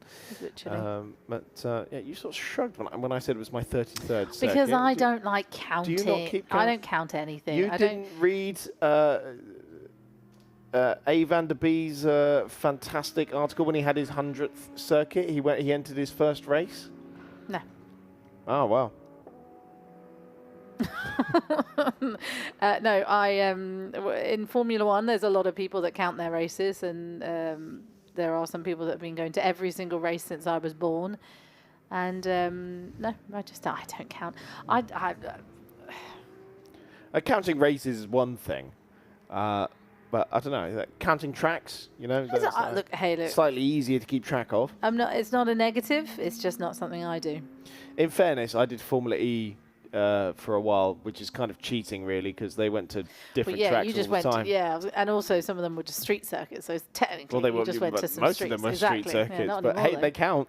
Yeah, yeah. They count. They're registered racetracks, even if some of them were god awful. Looking at you, Paris. Oh dear, did Paris not go very well? Well, it's fine. They didn't want the race anyway. That's why they don't go there anymore. Remember that was in April time, wasn't it? I think it was usually end of April or start of May. Sometimes it was quite nice. You sort of late spring, early summer. Yeah, it's a good time. Which is a nice time to be in Paris. Oh, I love Paris. Paris gets a bad rep sometimes. I spent the New Year's in Paris once, and it was one of the best New Year's I've ever done. I've raced across Paris, trying to get the Eurostar from. Yes. Oh, where was I coming back? I was coming back from Le Mans. That was it. That was, less than pleasant experience. But no, I love a bit of Paris. Yeah. Shame we don't have a track closer to Paris, really. Yeah, that would be cool, wouldn't it? Would be nice. Yeah. Well, you get some of the city ones like the Hungaroring, for example. I was about to say, well, you don't often get city ones. And then, Hungary definitely has it. Which is great, because you've got Budapest right there. One of my favourite events. One of my favourite cities. Yeah, I love Budapest. Absolutely fantastic. Yeah, Ultimate Cup wants to go to Budapest. I was going to say that any of the bigwigs listening will go to Budapest next year. Happily. Very, very happily. Take a little holiday afterwards. I've done that before. I did the F1 and then stayed for an extra 4 days and had a nice little short holiday in Budapest. Beautifully warm as well, nice heat. So it's the Vortex guys again. Should be Arno Gomez taking over the number 20 next time around. Who haven't we seen in 701 yet? Stéphane Gouvenier. Yeah, that was who that was. That was Stéphane. Ah, it was. Yes. Excellent. So he getting ready to jump on board soon. Taking over from the former Legends Cup racer. Christophe Dernier, who is currently driving that car in 10th position. which is the last of our remaining runners. Anthony Duqueine never got started in the number 93. Now that is Vortex 701. Is it not? Can't see the number. Just trying to think from the rear of the car. It might be the 20, you know. It might be the 20. It's got that lower hanging rear end. Yeah, it's and the slightly 20. different rear. Yeah, slightly different livery on it. So that is Olivier Gomez parked up at turn number 10. He has found the little access and escape road there, but from third position, Olivier Gomez. Well, there seems to be a warning as well for a team manager from car 20, and they had their penalty for speeding in the pit lane. Yes, so there would have been some sort of infraction that they would have needed to report for. Green flags are waving at turn 10 again, so I wonder if we can, that car is considered out of harm's way. There is a message gone out, car stopped at turn 10, so the teams will be aware that car is there, but it is well out of the firing line. Oh. And yeah, there we can see it, definitely the number 20 that has parked up. And this has been the Achilles heel for Vortex. They've shown great speed on occasions, but for teams that have made a name for themselves in the 24-hour series, do seem to lack that reliability at times. It's, Olivier Gomez there. So he and Arnaud, the brothers who co-founded the Vortex team in 2015. And yes, there's the 701. You see visually the differences, particularly on the rear end there. The rear, definitely. It's a huge difference between the aerodynamics, which is, of course, one of the key areas. The difference between the 1.0 and the 2.0. A lot of work under the bonnet as well, underneath the bodywork. Still the same 6.2 litre V8 powering it, though.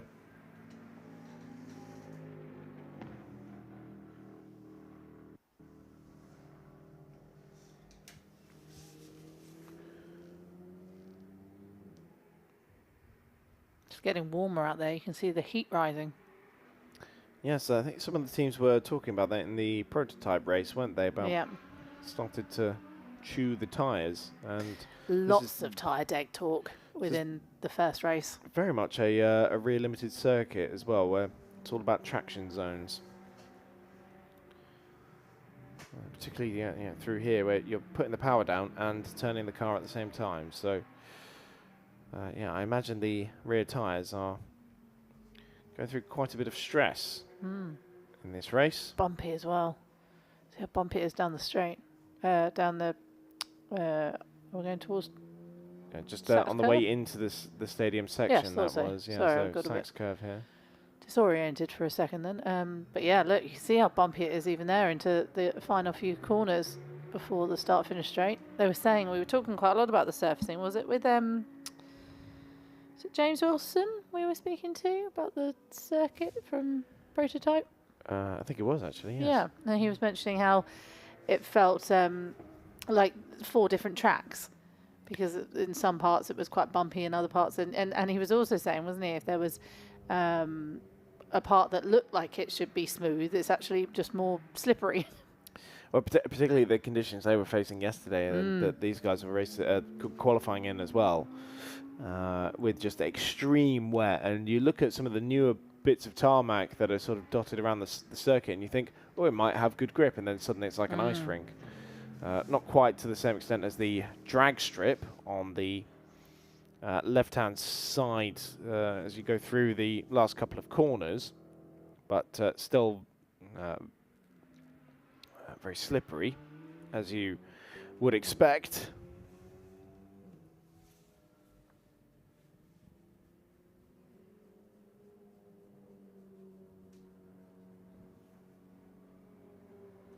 I think car 20 is still sitting there at the moment at turn 12. Shame for that team. They started quite strong, I believe. They were third on the grid, which is yeah, like you say, with the Vortex team, it's sort of reliability issue. It'd be interesting to see if we can find out exactly what went on there. The other Gomez brother will be down there. Are they brothers, did you say? Yeah. Yes, they are. Oh, heard the car on the limiter there. I think that was the Lamborghini that hit max revs. Second place car is 31 seconds back from Jean-Paul Pani, our race leader. Miro Kinopka, ALC Bratislava team boss.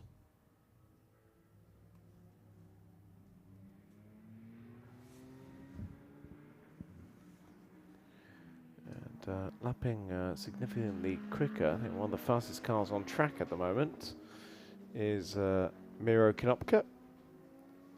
Was 7 seconds quicker than Jean-Paul Pani last time around. So he's still got quite a ways to go before getting onto the back of Pani, who claimed his first title in the Porsche 996 RSR, but then very much became acquainted with Ferrari machinery, first of all in the 458, and then the 488 as well. Wonder if he'll get a chance to sample the 296 at any point.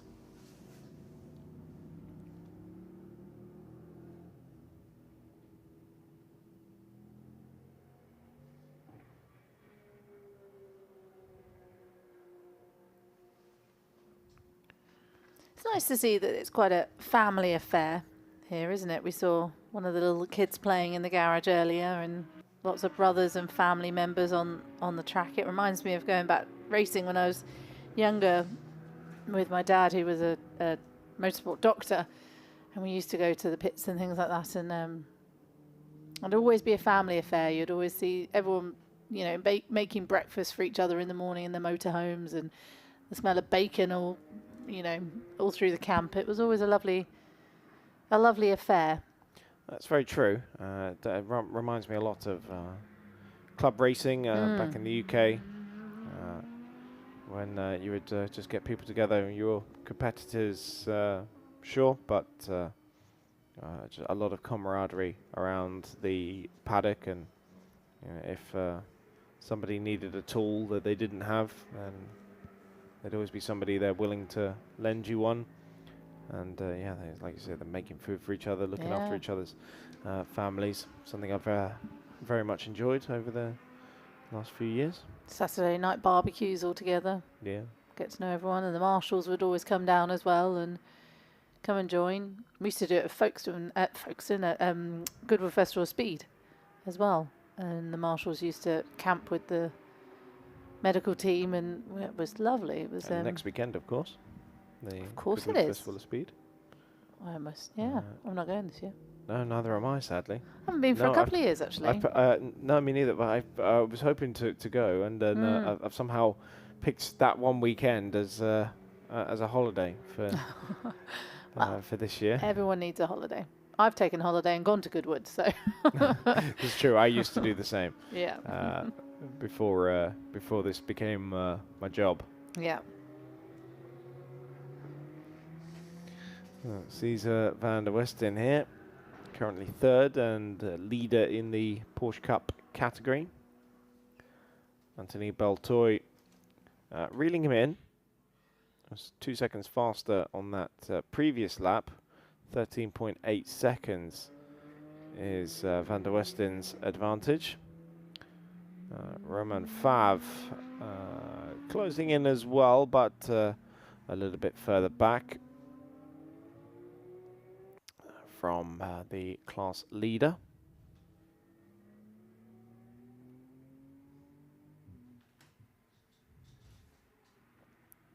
So the Alpine A110 there, the 110 car, Stéphane Loeb.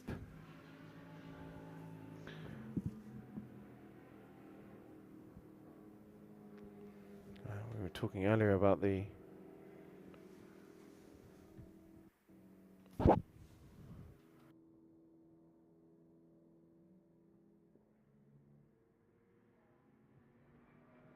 We were talking earlier about the Alpine platform, because they do offer up a drive in the GT4 European Series in Alpine machinery for their top runners in the Alpine Elf Cup series, which I was lucky enough to see in Portimao earlier this year.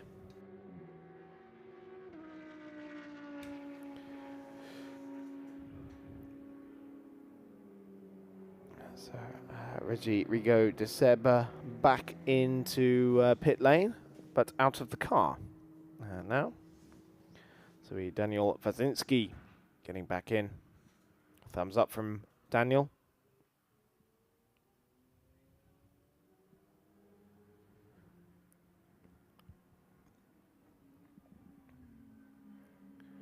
I'm sure I'm not the only one thinking that I would also like to receive money from McDonald's, or at least some free products, as the L'Espace Bienvenue team might do. I haven't eaten McDonald's since I was about 15, but I always see people eat it and think,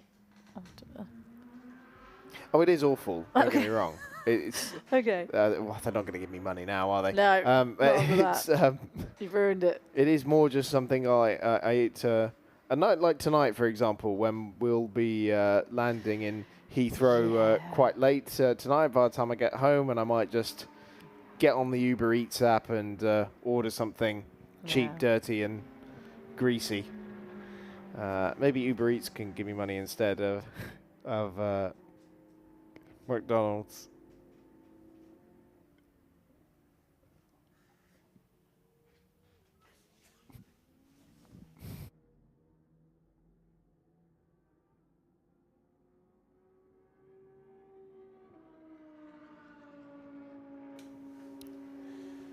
So also into pit lane, the 701, Christophe Derigneau. And looks like he's staying in the car, unless they've already done the driver change. It's the Goodyear clad machines.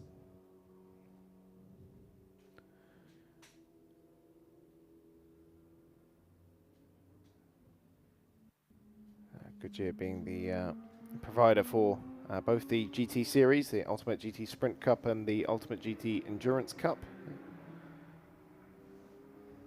So the team manager of Virage out there looking at the pit lane. I wonder, and maybe he's just checking things out, but you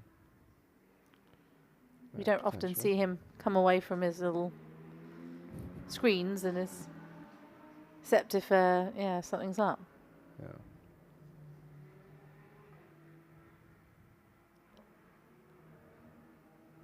Be no reason in this one that he's out there. Maybe he's got something to do with, I don't know. I don't know. I'm just trying to think why he was out there. It's very curious case. Speaking of the GT Sprint Cup, obviously Carl and Cesar van der Westen were taking part in that. It's slightly different. They split it between the two races. You would split the cars if you share the car. And they did come away with quite a few class victories. In fact, Carl van der Westen won a race on the road, but was denied it in the final standings because the silver class drivers do take post-race penalties. But nonetheless, it was a great battle between himself and Lyle Schofield in two of the races. Actually, we had almost a repeat of the battle. I think it was for second position rather than for the lead in race 4. But still, wonderful to see. Once again, and Carl and Cesar. Cesar had a bit of bad luck, actually, because I think he got hit twice across the weekend. First of all, in race 1 by Sol and Amrouche. He picked up a penalty for that in race 1. And then, Cesar had a different bit of contact in race number 3. Just trying to remember who it was with. But we are approaching the half-distance mark in the second Ultimate GT Endurance Cup race of the season. The 4 hours of Hockenheim. Jean-Paul Pani leads for Visum, Let's take a look back at what's happened so far and take a quick break.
Hello and welcome back to the final 2 hours here of the Ultimate GT Endurance Cup.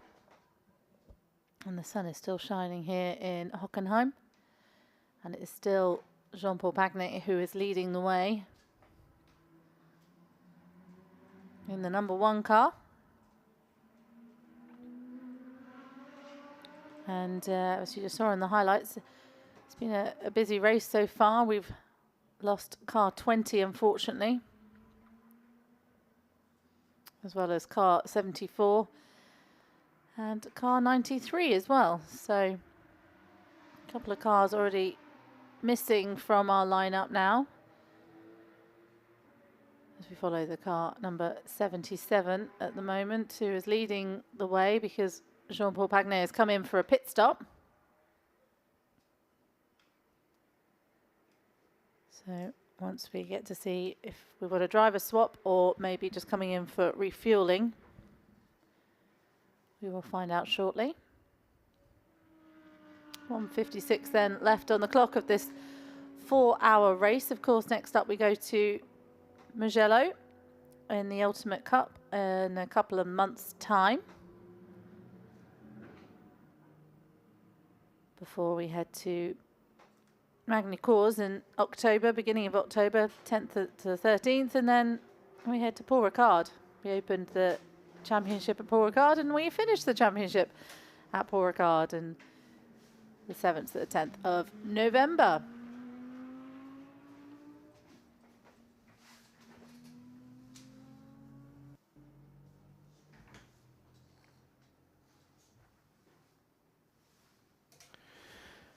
Well, into the second half of the race then. Miro Konopka, just taking the lead of the race here in the ARC Bratislava Lamborghini Huracan, because the Visuum is in pit lane. Roman Iannetta now in the car. Fine. Roman Iannetta filling in for David Halliday. Oh, yes, our celebrity. Yes. Not here this weekend. No, he's not here, but Roman Iannetta, the 44-year-old from Villain-Cresson. Probably butchered that one, but the 5 Le Mans 24-hour under his belt. Also a winner in the Whelen NASCAR Euro Series as well. So quite a varied career that Roman has had, but it is in his blood as well. He's the nephew of a Le Mans racer, Alain Iannetta, as well. But interestingly enough, Roman doesn't just thrill seek on the track, he does in the air as well. He's a flight instructor for propulsion. Who was that? Wasn't listening to Roman Iannetta. Oh, okay. A flight instructor. Oh, interesting. And in fact is a award-winning stunt plane cool. pilot as well. Maverick? That's the word I was looking for. Top Gun? A bit of a no. It was. You were about to say a bit of a maverick. Yes, it is a bit of a maverick, I'm sure. But no, it was the Bourne Identity that he won a World Stunt Award for. Oh, wow. Also done some motorcycle racing as well. So yeah, I'm going to live the life of Roman Iannetta. Must be a wild ride indeed. He is racing Hallyday this weekend, so they're only allowed to have mild, well, I was going to say mild celebrities then, but people that are in the public eye was what I was meant to say. Yeah, for a second I thought you were going to go for another one of David Halliday's song puns. We did have a couple of them in Portimao, didn't we? We had a good go at it. It's all about you. That's McFly, wasn't it? McFly. Oh, take your tears of the earth. There you go. Throw them away. Look, yesterday you asked me something I thought you knew. So. Oh. Well, a personal best lap for the 77 just been set by race leader Miro Konopka, 43.087. That's still some 2 seconds off the best time of the number one. So yeah, Roman Iannetta now aboard that car, just reaching the pit exit. Anthony Baltoy into the lead in Porsche Cup for the GP Racing team. He's at the 70146. So we're just bringing the number 20 Vortex back. I was just making my way back to the commentary box, and it's just been brought back to the paddock. The number 20 was on the low loader. Was being put back onto terra firma.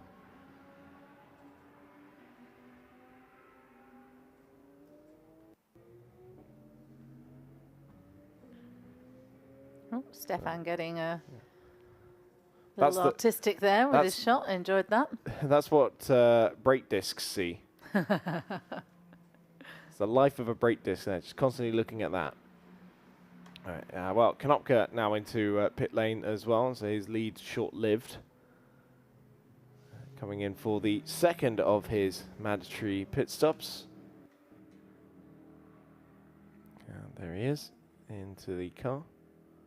I always wonder, because sometimes you see the air jacks not necessarily rising at the same rate, and so sometimes you get one side all the way up before the second side's even got going, and I do wonder how that must feel for the drivers and also for the pit crews as well, because you see them going berserk on the corners of the car, because of course it's two people.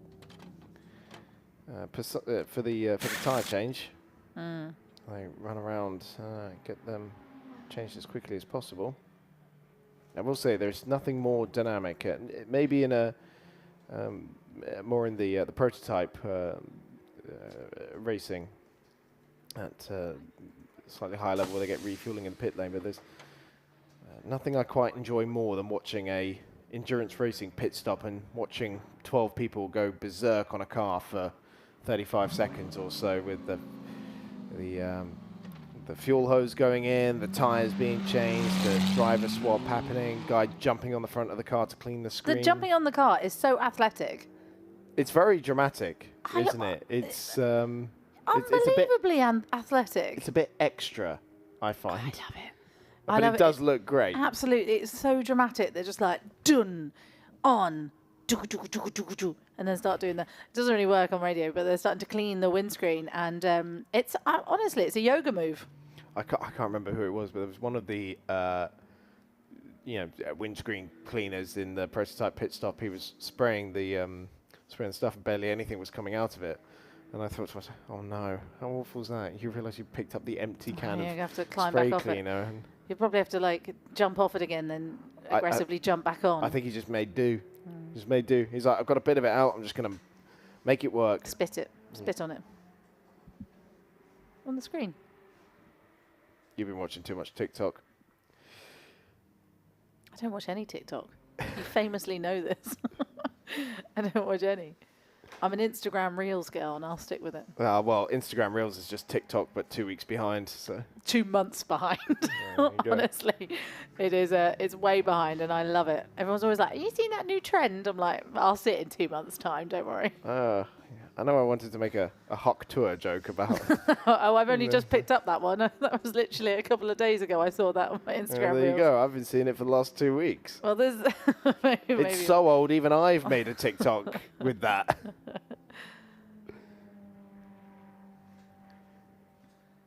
So it should be Roman Iannetta back at the head of the field shortly.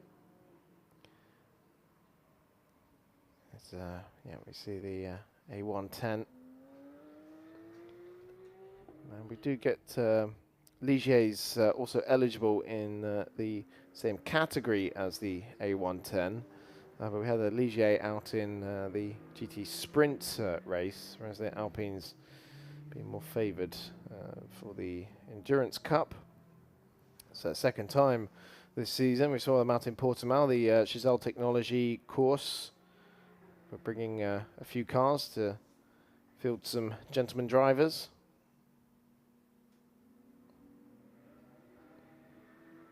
You see the speed differential between the Alpine and the Ferrari. Because if you saw, when they get 25 of those in the Alpine Alpha Cup series bombing round Nogaro, for example, you think, yeah, they look quite nippy. And then you see them on the same track as a GT3 car, and it looks like it's going at a snail's pace, but it's being absolutely wringing the neck out of that thing.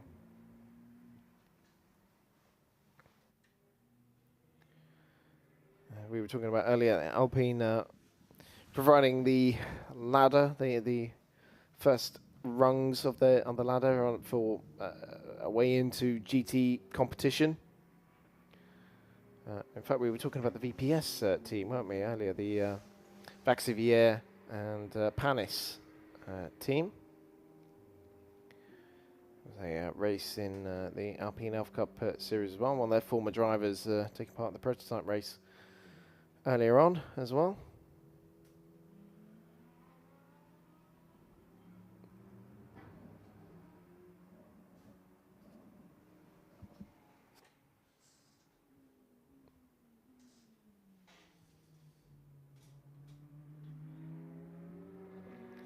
There's the sister number 19 the car. That's the class leader at the moment, which is Benoit Marion, Peugeot 208 endurance racer, alongside Olivier Martinez, a former Ultimate Cup series. Is the 77 going to come out in front of the one here? Or is it just not updated? I think we'll update shortly. But, it's probably in the refueling area. It says it's on track. The tracking says it's at turn 8. I think there we go. It's just updated. So there we go. Yes. Number one back out.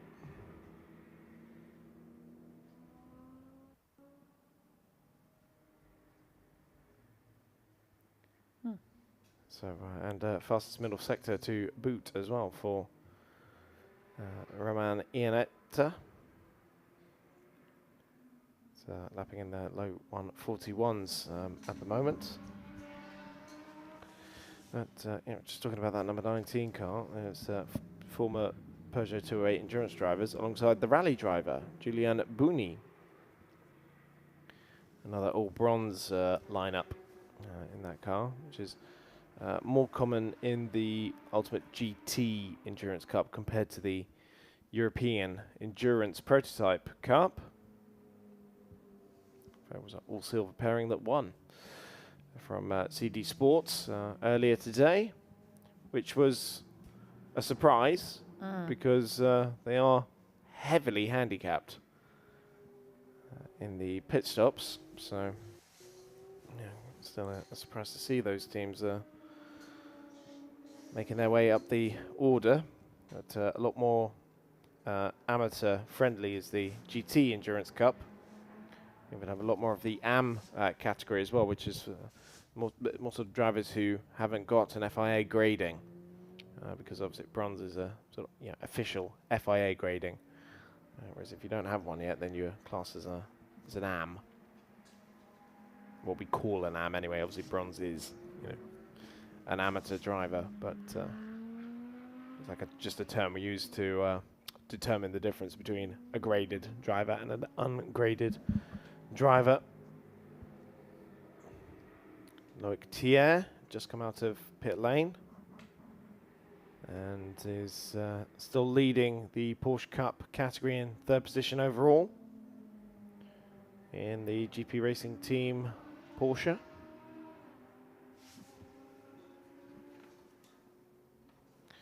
Right, Alex is down in the Vortex garage. Let's see who he's got. Oui, je suis avec Olivier Gormez du Team Vortex. Olivier, on imagine votre déception. Est-ce que vous pouvez nous en dire plus sur ce qui s'est passé? Écoutez, j'étais à la moitié de mon relais et je commençais à entendre des bruits au rétrogradage dans ma boîte de vitesse. Et arrivé au turn 6, la seconde n'a pas voulu passer. Et à la réaccélération, j'ai entendu comme un pignon qui cassait. Et voilà, j'ai préféré arrêter de suite pour éviter des gros dégâts, quoi. Avant ce malheureux problème, malheureusement, vous avez une bonne course, notamment au départ, où vous avez pendant un temps pris la tête de la course. Il y a quand même du positif à retenir de ces 4 heures de Hockenheim.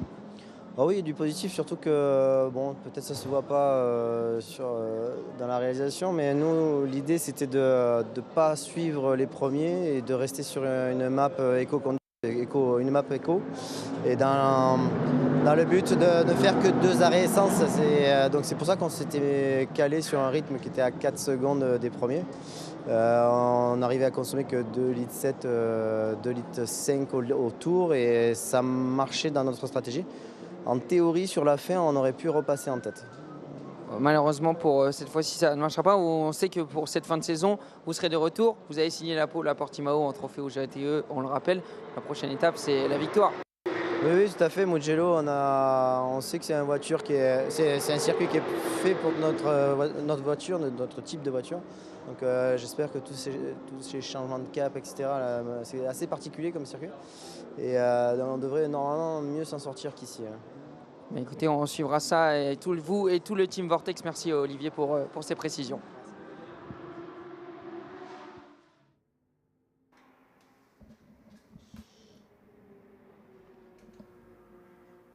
An hour and 41 still to go. Vortex still running with one of their cars, the older generation 1.0.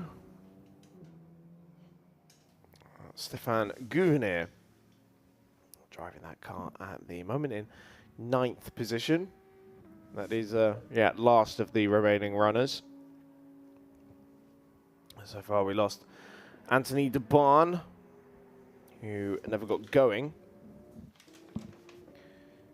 which is a shame because we were going to see here Marc Lopez, a GT4 European Series drivers. But yeah, Anthony de Barn never got going in 93. Julian Schell, the Pegasus Racing Lamborghini Super Trofeo, having to be pulled into the garage with some sort of mechanical issue that we never got on top of, and Olivier Gomez also out of the race now in the number 20 Vortex 2.0.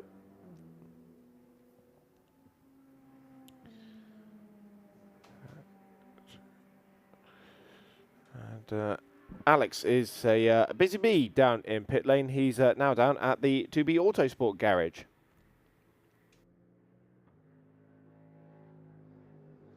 Et oui, avec Karl Van de Westin chez 2B Autosport. Karl, on vous a vu prendre un super départ, être à l'attaque. C'était une volonté pour vous de prendre ce début de course comme une course de sprint?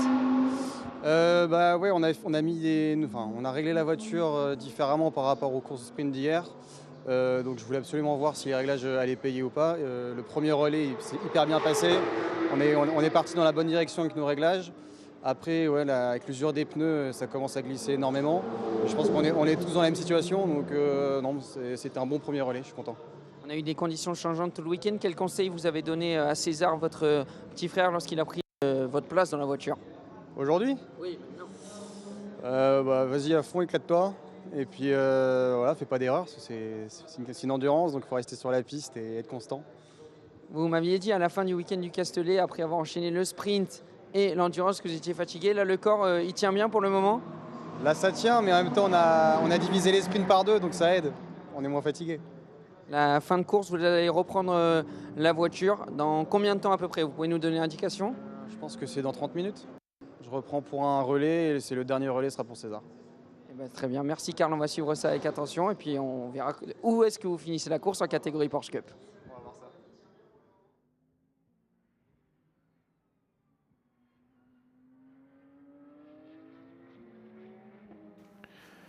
Personal best time just come in for Adam Konopka, a 1:42.781.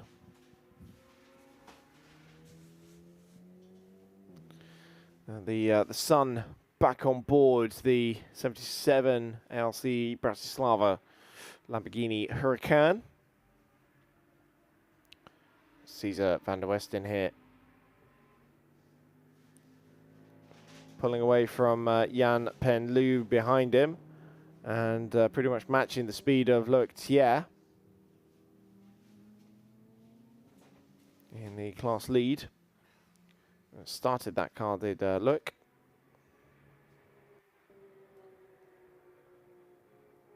And I will say there is nothing I enjoy more than listening to a nice flat six Porsche. Nothing I think will ever quite match the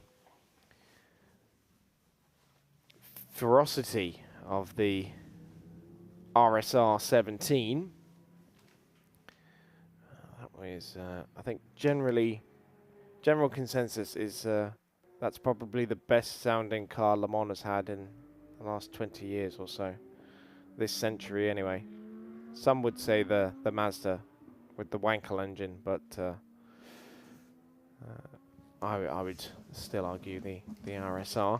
Right, car 89, the class leader in the Porsche Cup category, has had one too many track limits infringements. And so that car will take a 5-second time penalty at the end of the race. Currently at third position overall. 26-second advantage over Cesar van der Westen as it stands, with an hour and 36 left to go. But yeah, if put me in the seat of the RSR, or actually a string of Carrera Cup cars as well. It's one of the best sounding engines in motorsport, especially right now. You love a Porsche. I do love a Porsche. So flat six engines just really, really fun to listen to. I find them quite guttural. I find them, quite ferocious, to be honest. Very loud, especially if you kind of go from a touring car, like to the touring car event, like British touring cars, and you kind of hear that you've got the single seaters and you've got the touring cars, and then suddenly the Porsches come out. You can hear them a mile off. It's like slow moving vortex there, Stéphane Ortelli. Didn't know if it was moving over. Yeah, hopefully that's not the... Well, it should be quicker than the... Than the 110s, in theory. But, well, hopefully Vortex aren't about to lose the second car. It's still going round, so it's all well for now. But yes, I know what you mean when it comes to the touring car events, especially because you have the well, you used to have the sort of 4-cylinder engines in the Clio Cups, and then the V8s in the Ginettas. Or sorry, the V6s in the Ginettas. Actually, it was back in the day. And then you would, just get this absolutely screaming flat 6 flying around as well. It is wonderful. A lot of people will say like, oh, the V8s are the best sounding engines. And in fact, I was having this debate with a friend because when we said that the Nissan LMP3 engine is no longer going to be in production for next year, they said we're losing the best engine in motorsport. And I said, excuse me, I'll give you any Porsche engine ever made. Right. 7:01. We saw it moving slightly slowly out of the hairpin and now into pit lane. The Vortex 1.0. Tyre pressure checks really going on. Yeah, just having a word with the driver. Seeing what's what.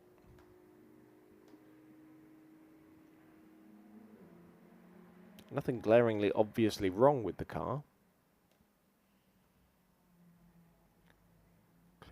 Clean the screen anyway. God, look at the difference that's made. Yeah. Look at it one side to the other. I often wonder though why they don't, because they have them in GT3 now, don't they? In I think largely using the SRO competition. Why they don't use the tear-offs? Isn't it something to do with the environment? It's not as environmentally friendly as it to have the tear-offs. Oh well, yeah, the tear-offs is probably an eco disaster. Yeah, exactly. I think they've probably tried to come away from that now. I either saw them being used at Spa or at Le Mans. I forget. I've had far too much 24-hour racing this past month, although there's no such thing as too much 24-hour racing. As that's not looking good, is it? Well, Stéphane Gouvenet taking on some fuel of his own. There's a nice rare look inside the cockpit. Well, a thumbs up from Stéphane, so he's not worried. Super chilled. Yeah, very chilled. Considering it's halfway through a race and the car is sitting in the pit lane. Still got his indicator. I was just going to say, he's got the right indicator on. Not going anywhere, guys.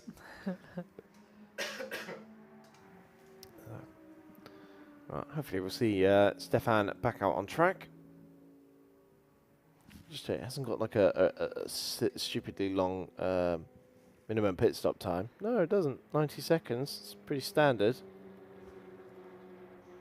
Yeah, but he didn't even look like he was waiting for that. Usually, if that's the case, they still look raring to go. It looked like he was ready to take a...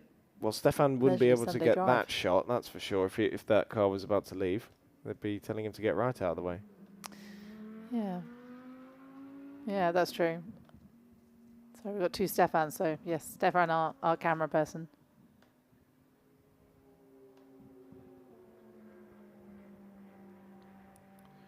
Well, coming up to 90 minutes to go. And Adam Konopka here putting in personal bests across the sectors.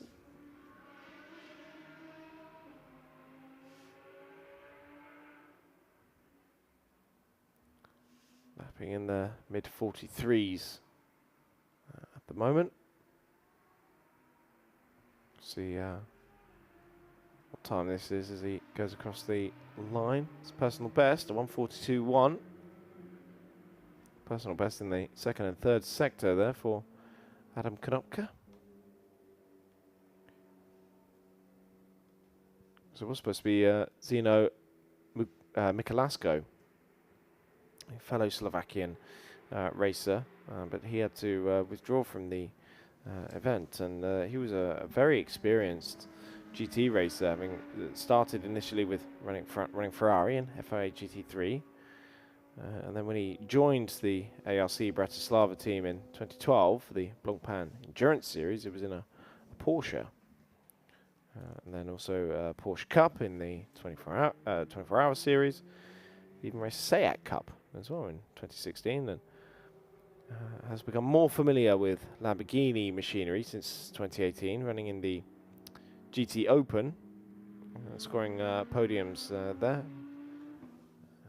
And then also running the Super Trofeo in the 24-hour series as well.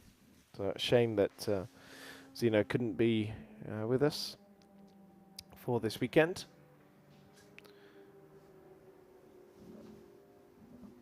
.701 is still in the pit lane with the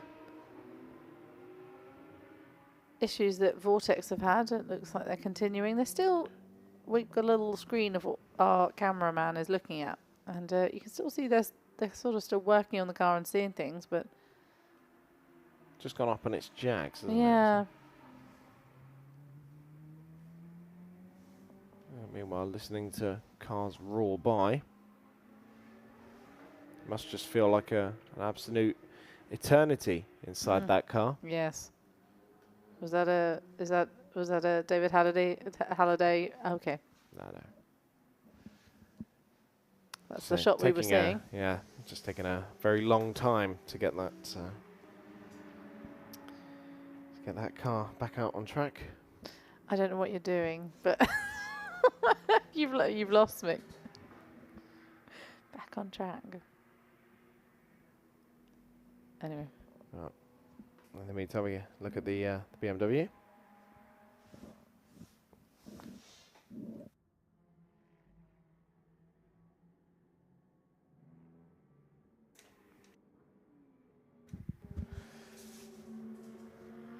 The sole GT4 car in this race. And I know that BMW, it's a meme at this point how big their cars are compared to their rivals within GT3 and GT4 competition. But for a GT4 car, it's big. Yeah, it's bulky, isn't it? It's very chunky. It's way more touring car vibes than it is GT racing, isn't it? I think it gives me more like truck racing vibes. I'd love to see the LMP3 car next to that. Yeah. The LMP3 car would look tiny. Do you know what? I think it's going to lap the Alpine in a bit, maybe. We'll get a proper side-by-side between the BMW and the Alpine.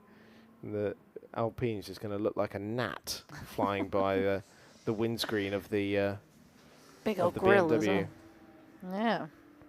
Big car. Big old horns on the front. Oh. Do you mean like bull horns? Yeah. It's a shame. I thought you were talking like an old sort of trucker from America.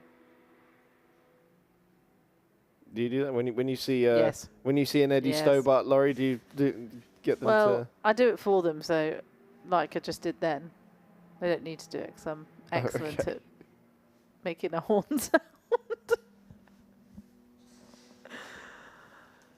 Oh dear. Yeah. Where are the horns you're seeing? The big front nostrils on the. Oh, missed it.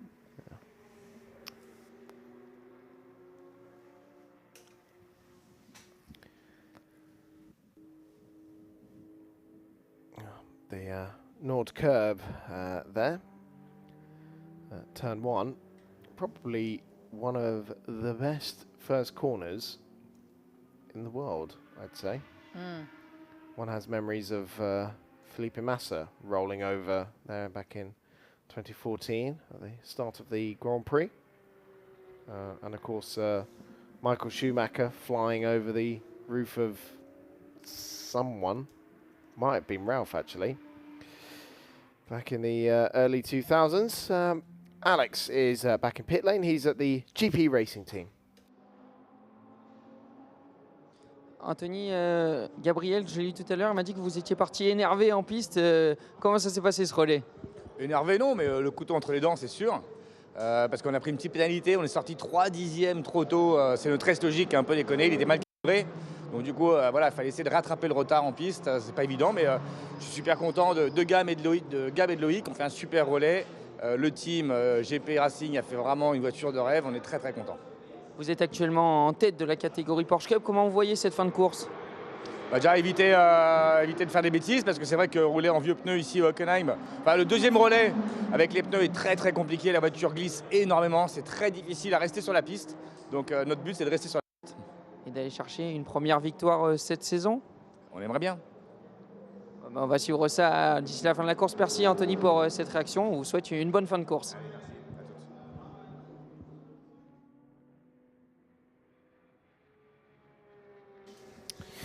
Thanks for that, Alex. And yeah, just been thinking about more turn one stuff, the Nord curve, because the Schumacher one, I think it was in 2000, is what helped Rubens Barrichello take his first Grand Prix win in mixed conditions out there, and he did it from something like 14th on the grid as well. So definitely a memorable race, that one, a German Grand Prix classic. Of course, one thinks back to the heyday of Schumacher and Ferrari, and how the stands were packed to the stands with red and flares and horns. And the incredible atmosphere that really, I think, has only been rivaled in very recent times with Max Verstappen at the Dutch Grand Prix. They've had to be tamed slightly with the flares no longer being allowed. Yeah, but not allowed the flares anymore. Yeah, but it's just, I don't know, it just reminded me so much of that Schumacher era from the early 2000s, where even just on the formation lap, they'd be going absolutely berserk and loving, just supporting their guy to the point where you wouldn't even be able to hear the cars, which... It's similar Austria. Yeah, I imagine so. Austria is that they've got a couple of stands that's just a sea of orange, basically, and because the media centre is such... the way that, have you ever been to the Red Bull Ring? I went for the first time last year. Oh my goodness, and you get that beautiful media centre which overlooks the entirety of the track, basically. And you, before the race had even started, sometimes you just see these plumes of orange smoke around the track. And I remember one year, this is where I think they had to ban it off the back of this, or attempted to ban it, where it just came over the track, and while we were under racing conditions. So I think after that they kind of, and one I think was thrown onto, I don't think on purpose, but ended up on the track as well. So they've had to ban them. But yeah, they're very passionate fans, the Max Verstappen fans. Yep, get comments from them all the time. Don't need to be reminded of their passion. Yeah. 77, Adam Konopka into pit lane. Staying in the car by the looks of it. Ooh, back of the Lamborghini coming off. The engine bay being looked at there. Now, is that topping up on some coolant or some oils or some lubricants of some sort?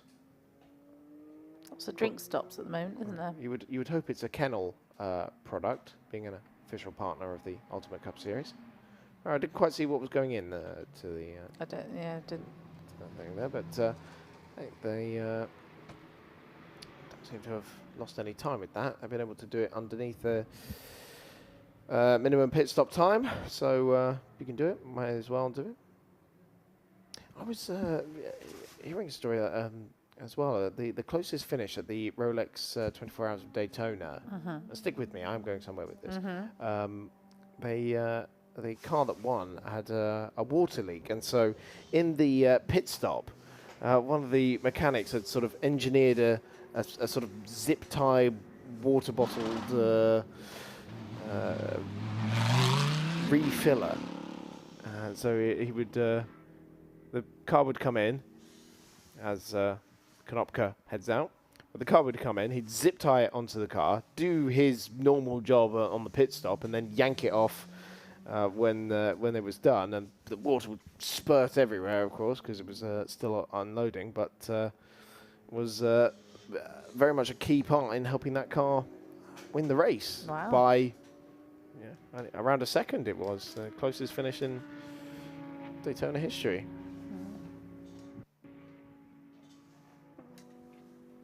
Of course, it was David Donoghue, part of the winning lineup in that car, which is 40 years after his father had done the same. An emotional victory as well.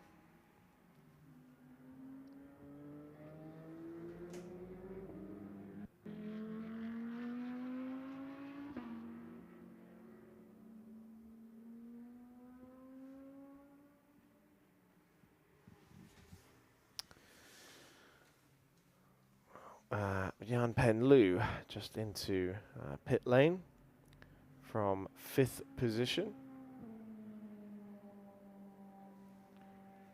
And the 110, Guillaume Massey, also into pit lane as well. Oh, that's not the racing line for Daniel Wazinski going into turn 2. BMW just running a little long into the braking zone. Guillaume Massey vacating the 110 Chazelle Technology Course Alpine. And who have we seen yet? Is that Stéphane Loeb, is it, getting in there? Stéphane Loeb. No, I mean... So I think it might be Felix Crepet, who we haven't seen yet, although in fairness, I don't think we've seen Michel Abatou either. So it could be either of those, but we'll see when they get... Oh yes, they have a few more drivers on that one, don't they? Oh, actually, yeah, no, that being said, that is different on the entry list to what it says on the grid, doesn't it? So because there are 2 extra drivers in there, and so it might just be... it might just be Stéphane Loeb there. I think suspicions will be confirmed when it heads out there. So that would explain why we haven't seen Felix Crepet or Michel Abatou yet in this race. Not here. Yeah, not here. Always feels like they're held for a lifetime, doesn't it, sometimes? If you're the driver sitting there, you must be like, let me go, let me go, let me go. He's keeping his indicator on as well. I'd be way too impatient to be a driver. Probably wouldn't get the BMWs doing that, though, I imagine. So.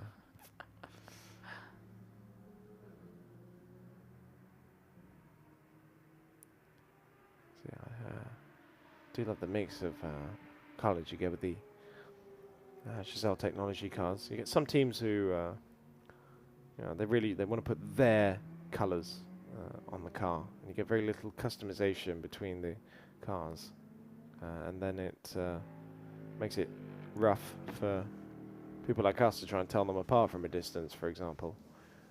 Whereas the Chazelle team you really do get that individuality with the different cars, particularly in the Alpine Elf Cup series. So it's always fun to watch. It's a good colourful mix of cars. It is Stéphane Loeb at the wheel of the 110, so I would rather confirm suspicions. Felix Crepet and Michel Abatou not part of the final entry. So I think it was just practice sessions they must have been doing with Loeb and Massey doing the race itself and qualifying.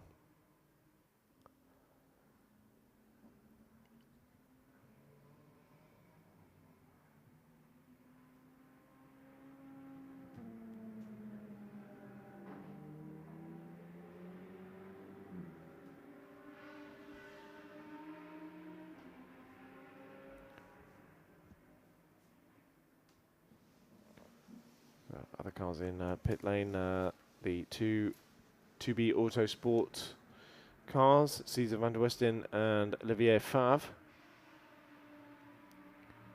second and third of the Porsche Cup runners.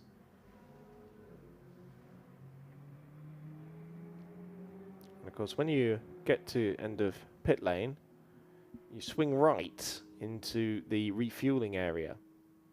No refueling in the pit lane in the Ultimate Cup Series.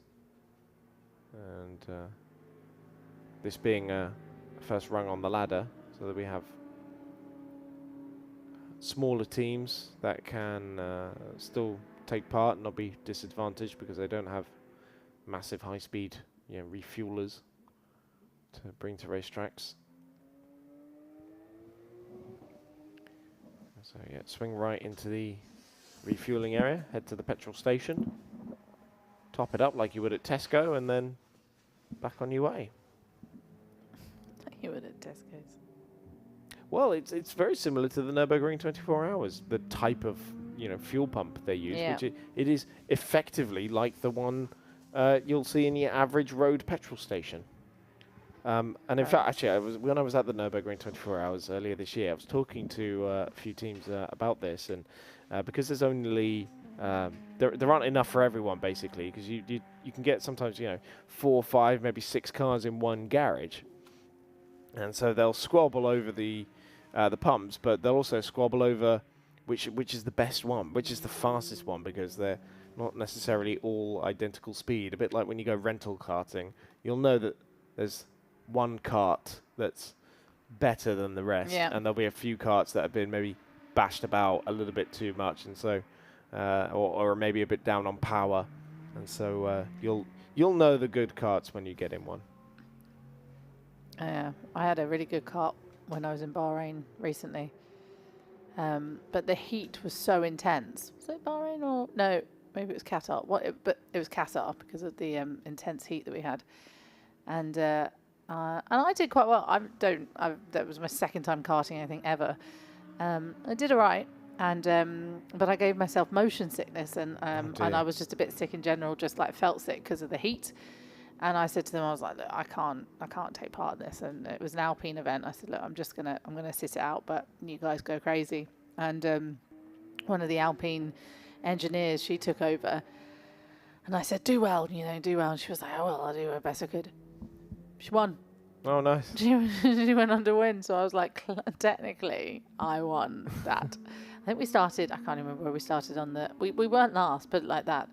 I didn't qualify last, but I didn't qualify first either. But yeah, she beat all of the drivers out there. So, and I think Jack Doohan was part of it, but he was disqualified because he's an actual racing driver, and the rest of us are amateurs. But but it did make me think about the type of heat that drivers do contend with out there. You kind of think most of them are very fit, and I'm sure especially the higher class ones are way fitter than I have been ever in my life. But it is interesting and it was only I think a 20-minute race, maybe less than that, qualifying session.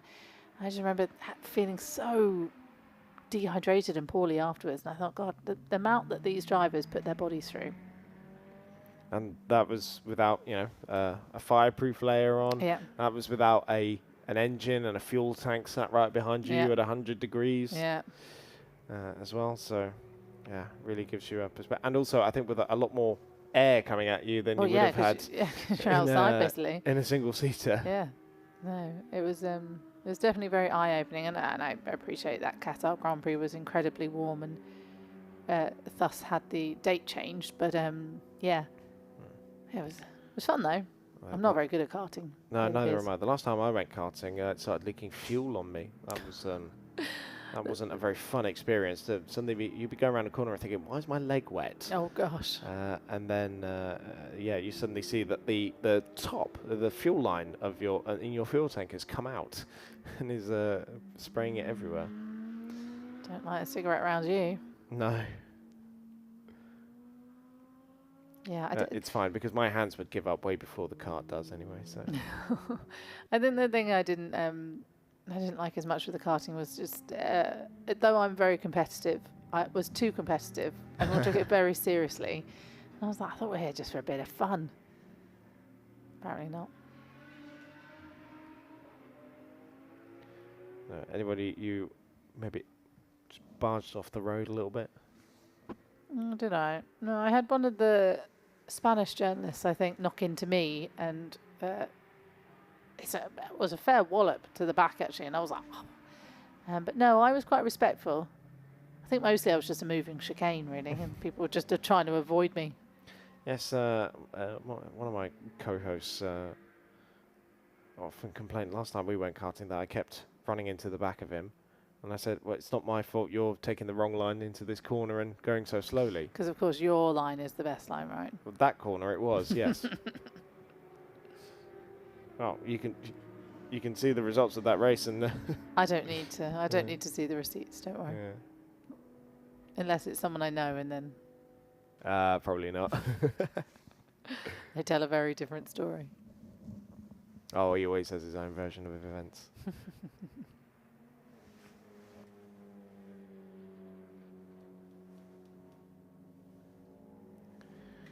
Julien Bouni in pit lane in the number 19 Chazelle Technology car. The rally driver now aboard, and could still be in the lead of UCS Light when it exits pit lane. In fact, I think it will be. 2 laps clear of nearest class rival Stéphane Loeb.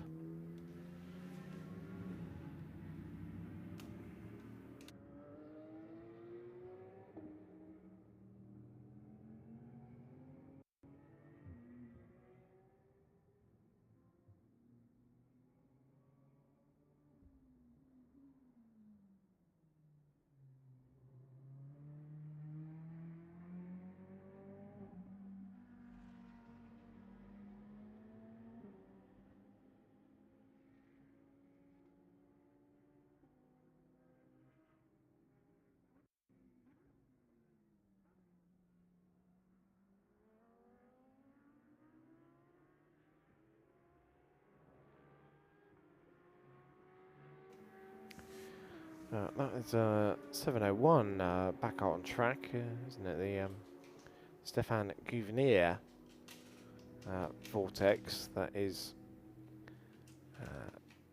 back circulating.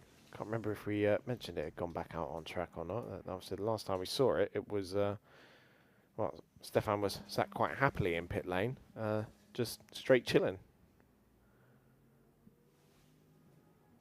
Despite seemingly having some sort of issue on that car. No, I don't think we did mention it, actually. Oh. He was back out there. There you go. Not that I remember, anyway. Not a great weekend for those guys, is it? Yeah, their cars currently 9th and 10th. We've only got 9 runners remaining. The good news is Stéphane Gouvernier doesn't have to come back into the pits again if he can make it to the finish. But I somehow doubt that that will be the case. Could do with a bit of rain, couldn't we? Shake things up a bit. Always a fan of some last-minute rain in a race. Well, I was told by a few drivers that we were going to have rain all weekend. We certainly got it yesterday, that is for sure. Felt that one, especially doing the podium. Oh, overshot that. Well, almost ripped the sign out of his hands there. With Loic Thiers there. Loic Thiers handing over the car. Either to Gabriel Pimont or Anthony Beltoy. Imagine it'll be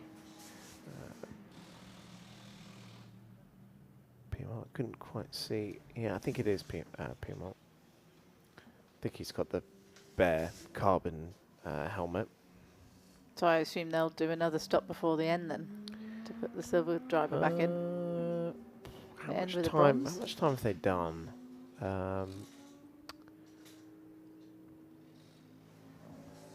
Look, should have done his minimum time by now.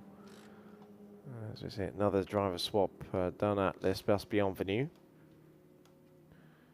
So, Reggie Rigaud Seb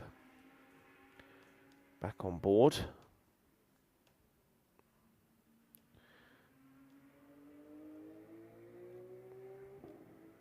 Yeah, they do have 2 of their stops remaining, so they could put Beltois back in towards the end of the race. I think if they have time, as in the the actual driving time left for the bronze drivers.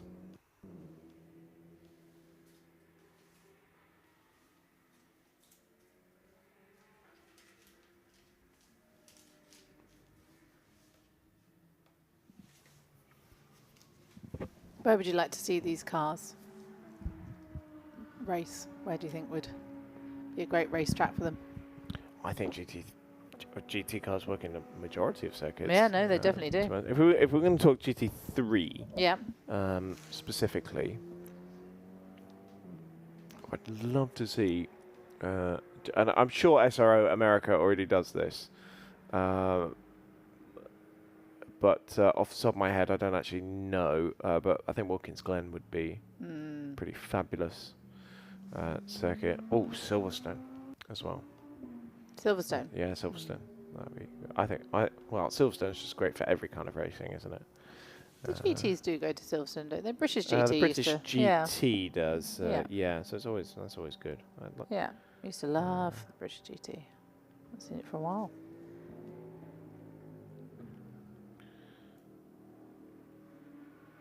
I mean, big fan of Macau as well. Yeah. Love that. Never been there. No, me neither. Well, I haven't I'd like done. to take that one off. Yeah, that'd be a good one. They lend themselves to a lot of tracks, don't they? Any sort of GT racing can. Like GT3 in particular is just, I think it's the best kind of platform that motorsport has ever come up with, and it is the world's biggest motorsport platform. It's just where else in the world would you get a globally recognized class of car? Yeah. That it's just like, hey, you build it to this specification, you can race it Yeah. anywhere in the world. Yeah, basically. it's cool. Yeah.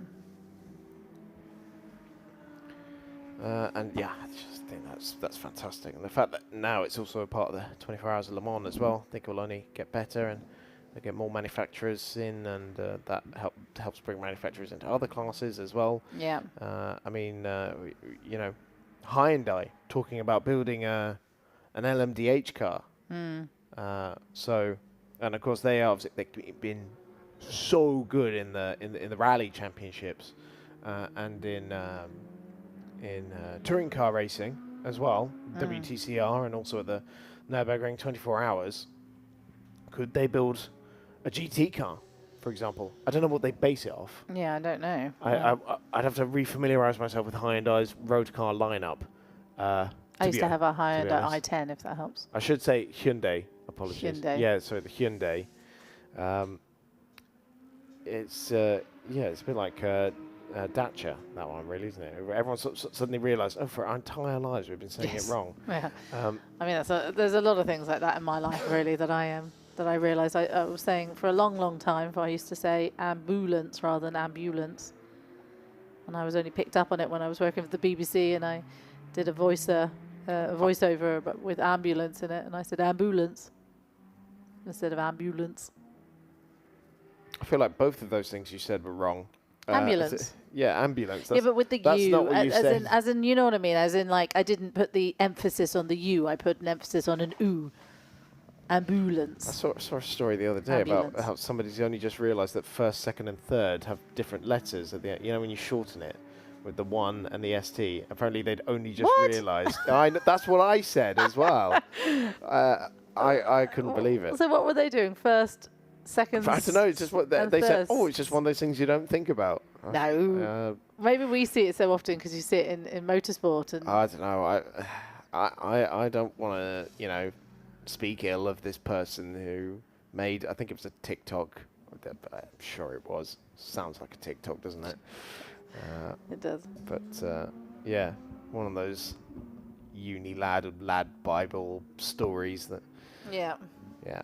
That you get hooked into for some reason and you, suddenly know everything about this that person. you don't want to see, but you can't help yourself but read.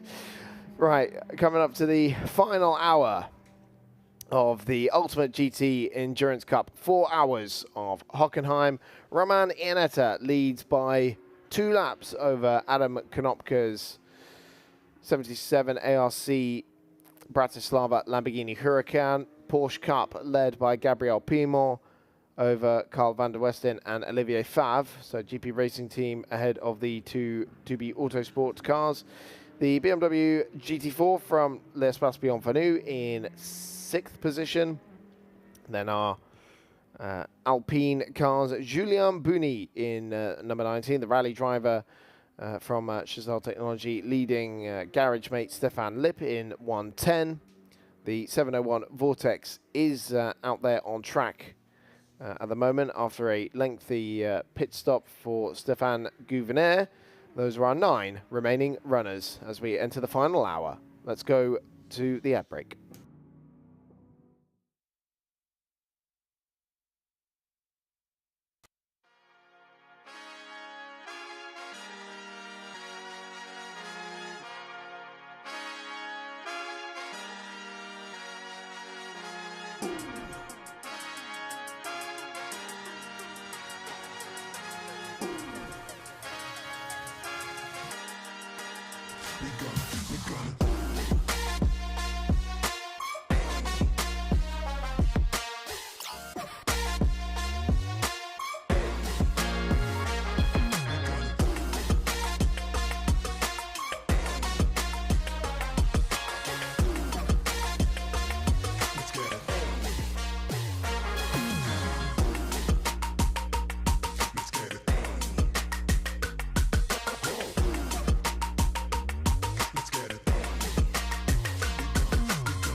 final hour of the 4 hours of Hockenheim for the Ultimate GT Endurance Cup. Carl van der Westen putting a lap on his teammate Olivier Favre. Now in the lead of the Porsche Cup category by 17 seconds over Gabriel Pimon. And race leader Romain Iannetta is into pit lane.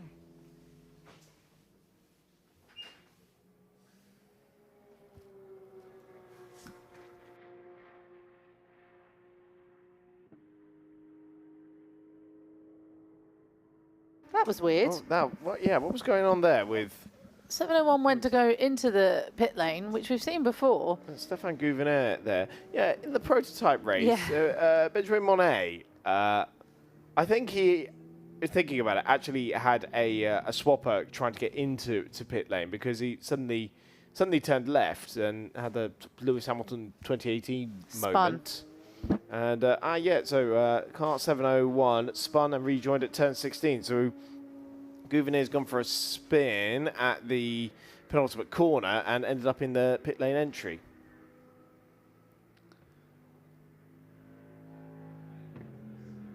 So tough old race the 701 car, haven't they?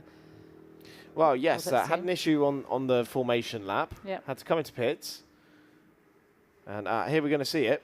Oh, it was just a little bit wide. Good avoiding by Adam Konopka. Yeah, that was close. Yeah, Slovakian was thinking on his toes there.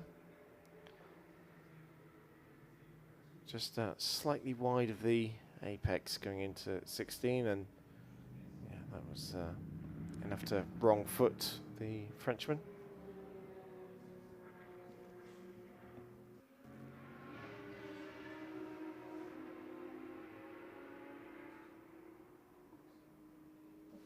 Very stiffly sprung, that vortex. It seems to shock its way through every single imperfection on the asphalt.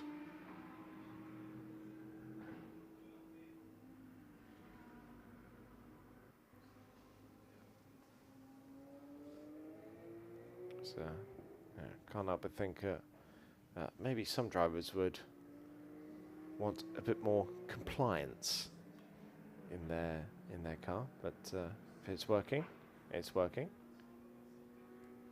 Might just make it a bit more comfortable. Kind of feels like, I imagine it feels like what the ride in my Mini is like. What? My Mini, it's got a terrible ride. Oh yeah, you don't like your Mini, do you? No, I think it's awful. Yeah, I like my Mini. Each to their own. Yeah. I think the older ones as well were a little bit more shell-like. They weren't. The suspension's not as good on the. It is the a 2007 ones. Yeah, I think they were a bit bumpy then, whereas I think they're a bit more robust now. You saying I should trade it in? Well, I mean, I would, but mine's a 2022 car, so.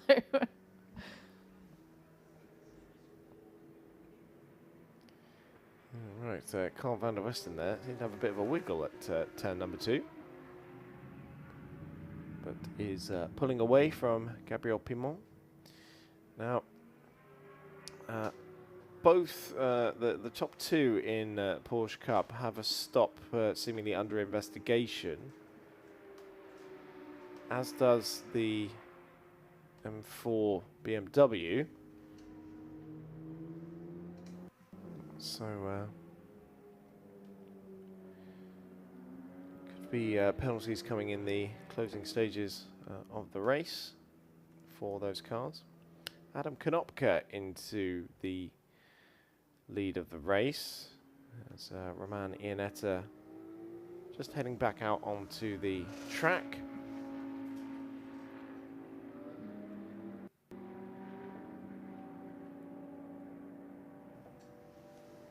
The lead for the Porsche Cup has changed again.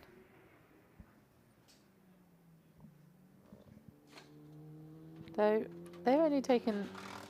Oh no, they've got the asterisk, haven't they? Remember? Yeah, so Carl in the lead there, but Yeah. he and Gabriel Pimont could be under investigation. Wow, that was getting Stéphane Gouvenet out very rapidly of the vortex. Now this is another angle of Gouvenet's spin.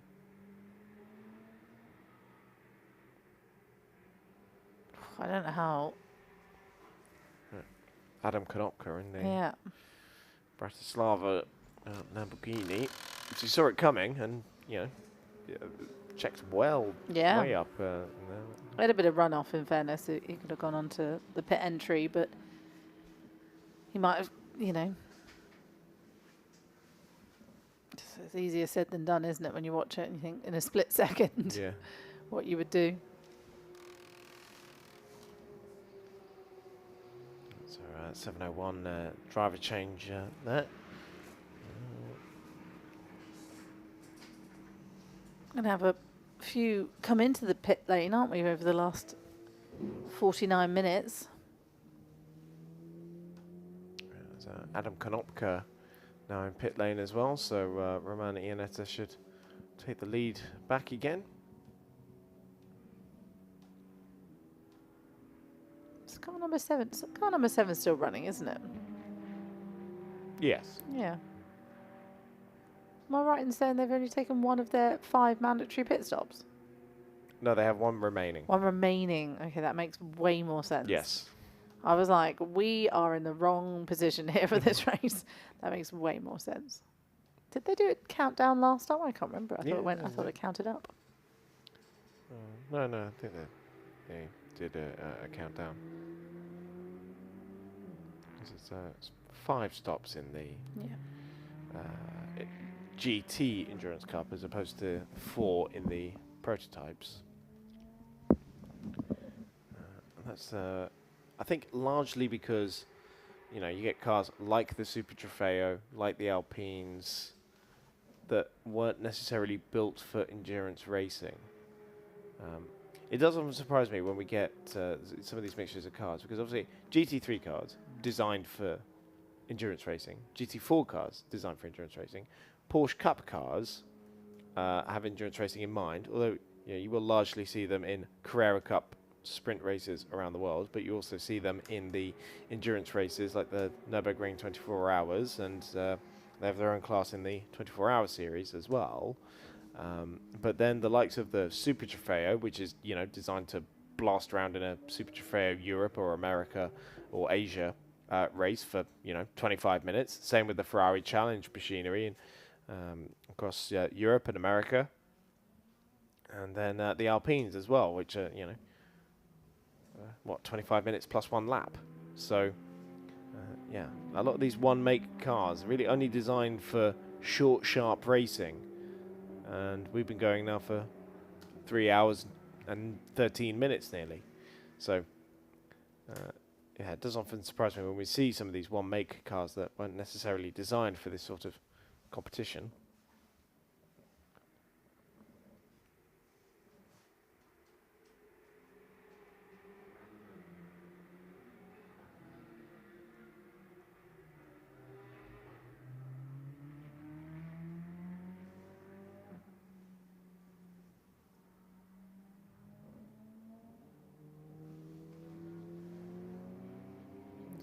The BMW having just a slight wiggle into turn number 8.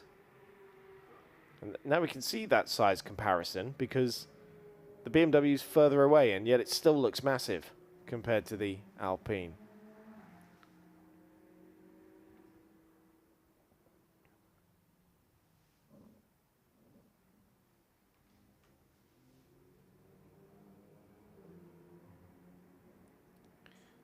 Race leader, Roman Iannetta,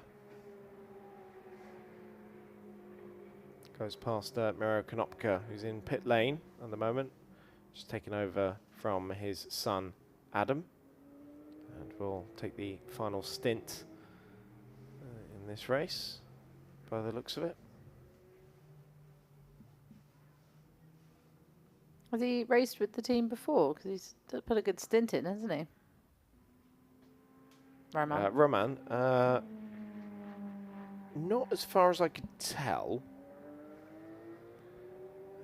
Although it's not beyond the realms of possibility. It is obviously largely David Hallyday in that car. Never got a reason as to why David isn't able to race this weekend.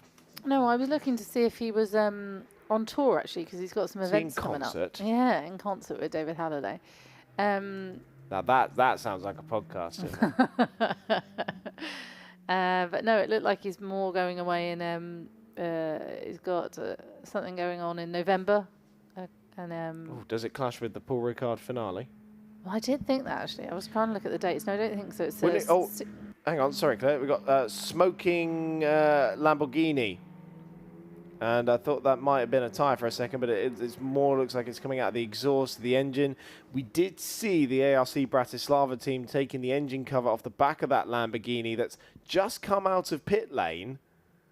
And they were topping it up with some sort of fluid. And I wonder if that is what has expired.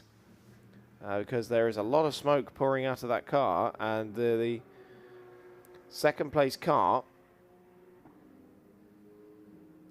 is really slowing down. Vijom back into pit lane as well. Didn't feel like it was that long ago that Roman Iannetta came into pit lane before, but they still have 2 mandatory stops to serve. This is one of them.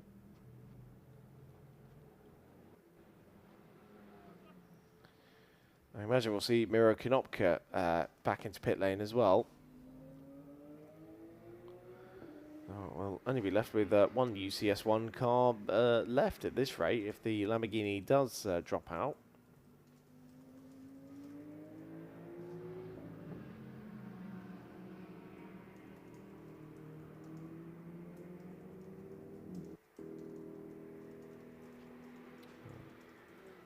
Message coming up on the timing screen. Smoke reported on track from car number 77. And the warning going out to all the teams and drivers to be aware when they come up to that car.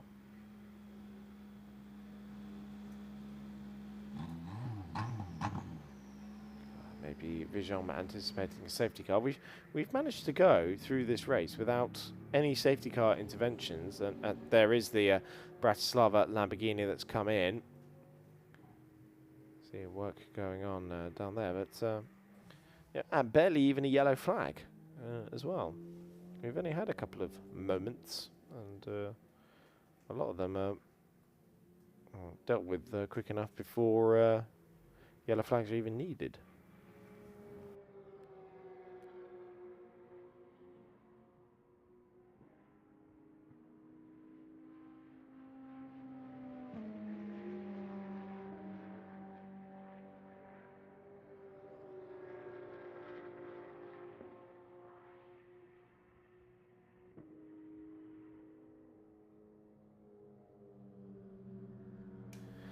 So Roman Iannetta back out onto the racetrack,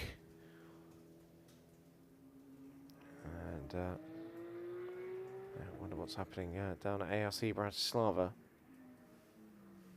think Alex is on the on the investigation.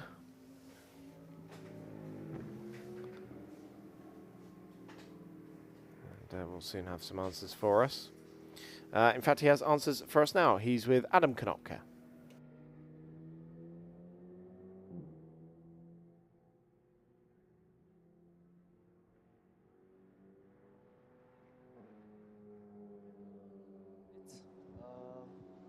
There is some problem with engine. We don't know if we will continue in the race. Our mechanics will look into it, but it doesn't look good. Everything. Unfortunately, it was a really good race since the problem. How do you feel in the car? Again? How did you feel in the car? The car was amazing. I don't know what happened, but yeah, it doesn't look good, so we don't know if we will continue. Okay. Thank you, Adam.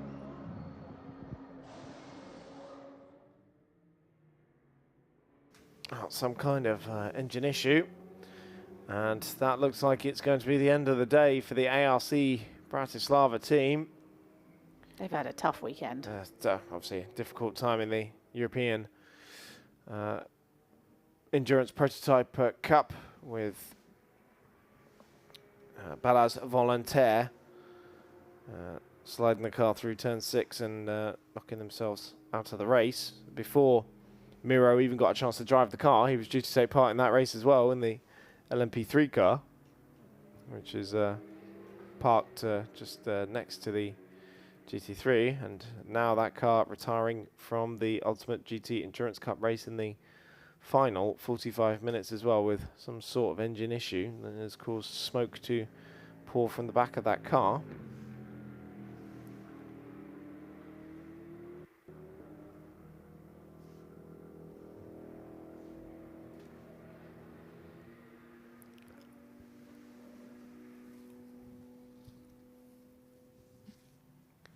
So Vortex continuing to circle round with the indicator on. Well, he's going through 2 right-handers, in fairness. Yeah, so yeah, safety first, guys. Yeah, I think that is. Got it stuck on. It does surprise me how often you see that with GT cars, that they just leave the indicator on sometimes. You wouldn't hear the ticking, would you? No, no. You'd think though, as you turned a corner like it does in a normal car. I don't think it self-cancels in the race cars, to be honest. I'm not gonna lie, it's not something I've ever thought about. But I wouldn't imagine that it self-cancels. Well, they need to think about that, because look, he looks silly now. Going around with his indicator on. Well, I think it's more so that you can go down the Dottinger Höhe at the Nürburgring, for example, for a good 30 seconds while moving in a straight line, but keep the indicator on to signal to the traffic. It's like when you have the flash on your light and people go, "You got your flash on your light," and you feel really silly. Or when you leave a very well lit car park at night and you forget to turn them on. Oh, mine are automatic.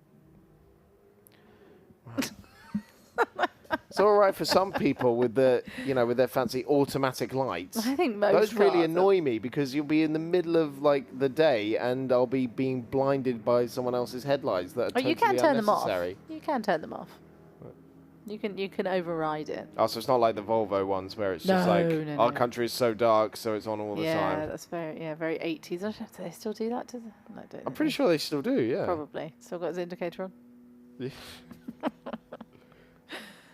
He's going through the right-hander. It's fine for most of the corners on this track. That's true. Turn 1, turn 2, turn 6, 7, 9, 10, 12, 15, 16, and 17. So yeah, 10 of the 7 corners here. He's fine for. But Alex has got more news for us downstairs in the pit lane. See who he's found.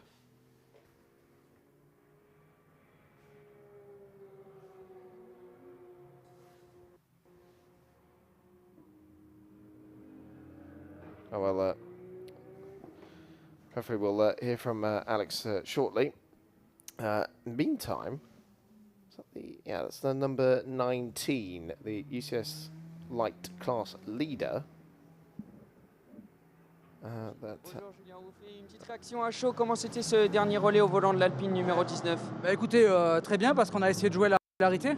L'enjeu, c'était de ne pas faire de faute. On a été régulier et franchement, j'ai aligné les chronos un peu comme je voulais. Alors bien sûr, quand les grosses nous doublent, on laisse un peu parfois quelques secondes, mais bon, c'est une course d'endurance, donc tout s'est bien passé. Vous êtes à 40 minutes, un petit peu moins maintenant de la victoire. Vous la sentez là, elle va arriver? Une course d'endurance n'est jamais finie jusqu'à la fin. À Portimao, on a gagné dans les 2 derniers tours. Donc il va falloir finir le relais, et Olivier est parti dans cette optique-là. Comment elle a évolué la piste tout au long de ces 4 heures de course? Écoutez, alors on l'a perdu bien sûr un peu en performance, ça c'est normal, mais les gommes ont trouvé leur stabilité. On passe qu'un train de pneus par course, donc nous aussi il faut qu'on joue à préserver les pneus. Mais là c'est un très bon mariage l'Alpine, les gommes et la piste. Merci, on vous laisse maintenant vous reposer un petit peu et profiter de cette fin de course.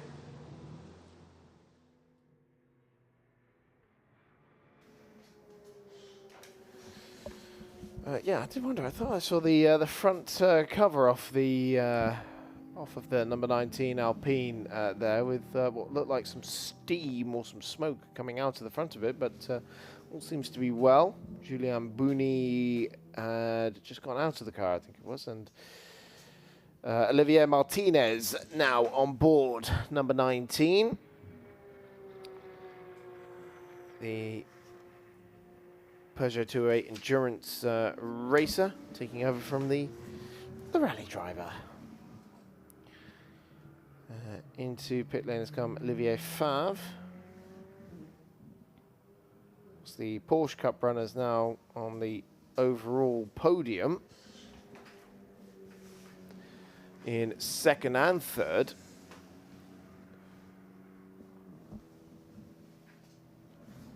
With the demise of the 77 ARC Bratislava Lamborghini, which will surely continue to tumble down the order, sadly. But Gabriel Pimont back in the lead of, back in second place in Porsche Cup. It's Carl van der Westen leading the class for 2B Autosports.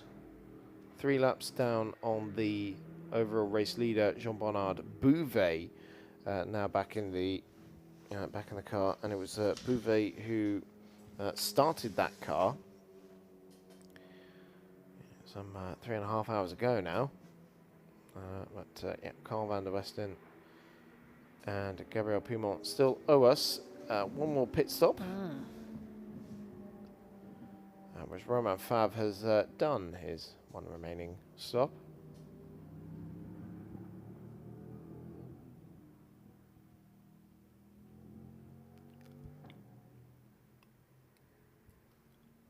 So David Hallyday is going to, he's got a concert on the 2nd and the 5th and the 6th and the 8th and the 10th and the 12th of November. He's got a lot of dates. Look at all these dates. When are we in? We are in Le Castellet quite early Surely in this is November, wrong. aren't we? No, this is his band, isn't it? Oh, no. Yeah, upcoming tour dates. Yeah. So I think it's first weekend of November that we're in Le Yeah. Castellet, so I think he'll probably miss that as well. I think he's on tour. He's got loads of dates. Oh, maybe we'll see him at Mugello. Again, unless he's in rehearsals.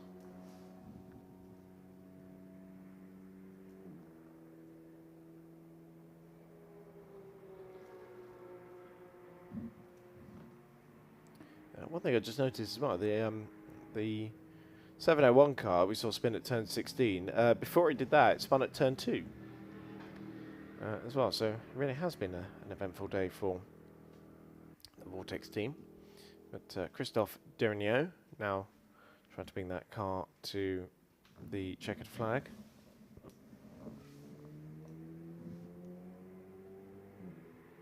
Carl van der Westen now in pit lane.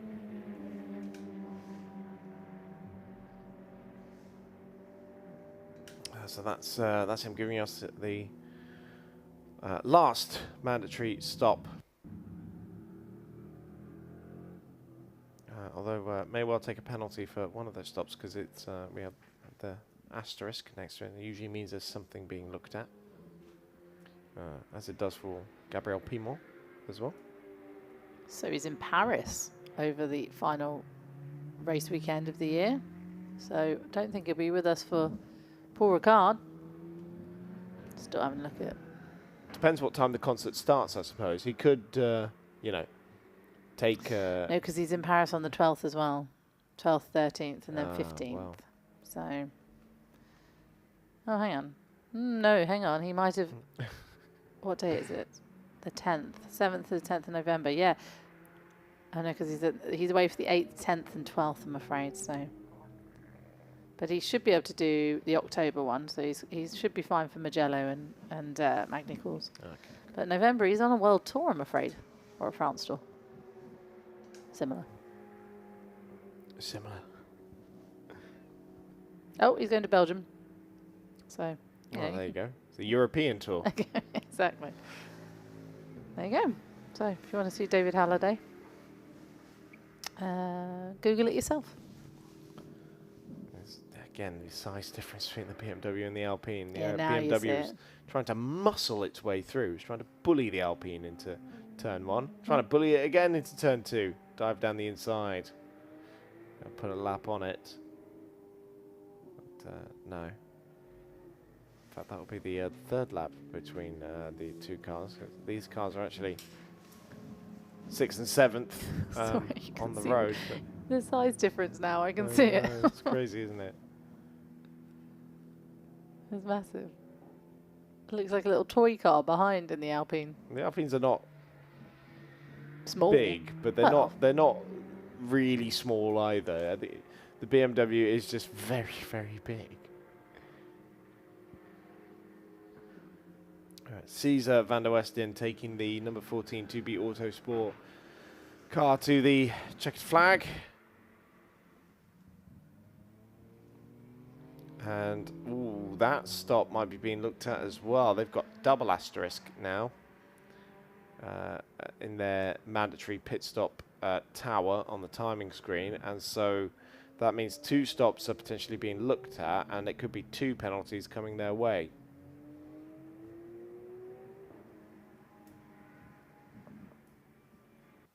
Fastest lap of the race has just been done by Jean-Bernard Bouvet. A 1:46.73.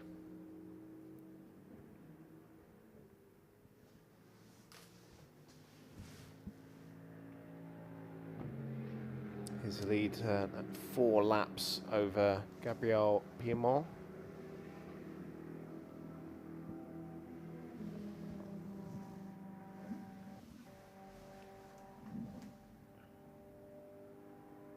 Still got that indicator on.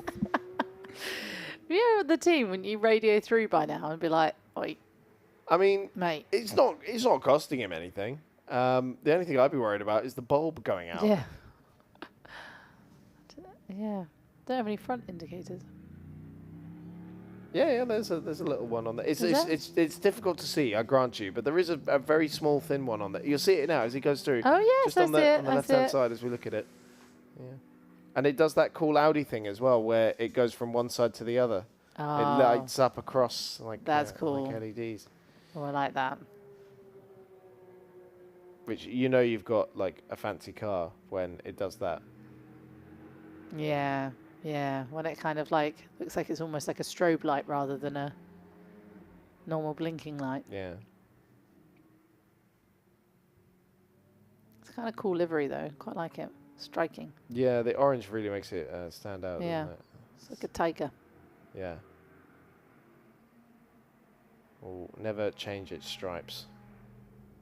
I think that's leopard never changed its spots, but sure. Same thing. That famous saying. Yeah,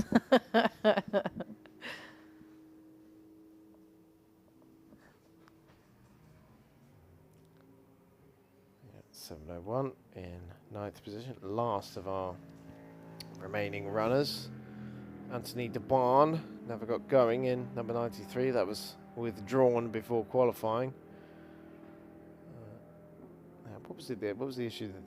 Did the Alpine or did the Chazelle boss actually give the reason when you spoke to him yesterday for the reason for the 93 not starting? Am I testing your memory there? I don't think I spoke to him, did I? You spoke to Chazelle, yeah.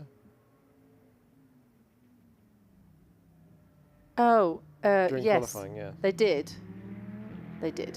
And you can find out the answer to On that the stream. by heading to our YouTube channel, subscribing and checking out yesterday's qualifying session. And in the meantime, I'll try and remember.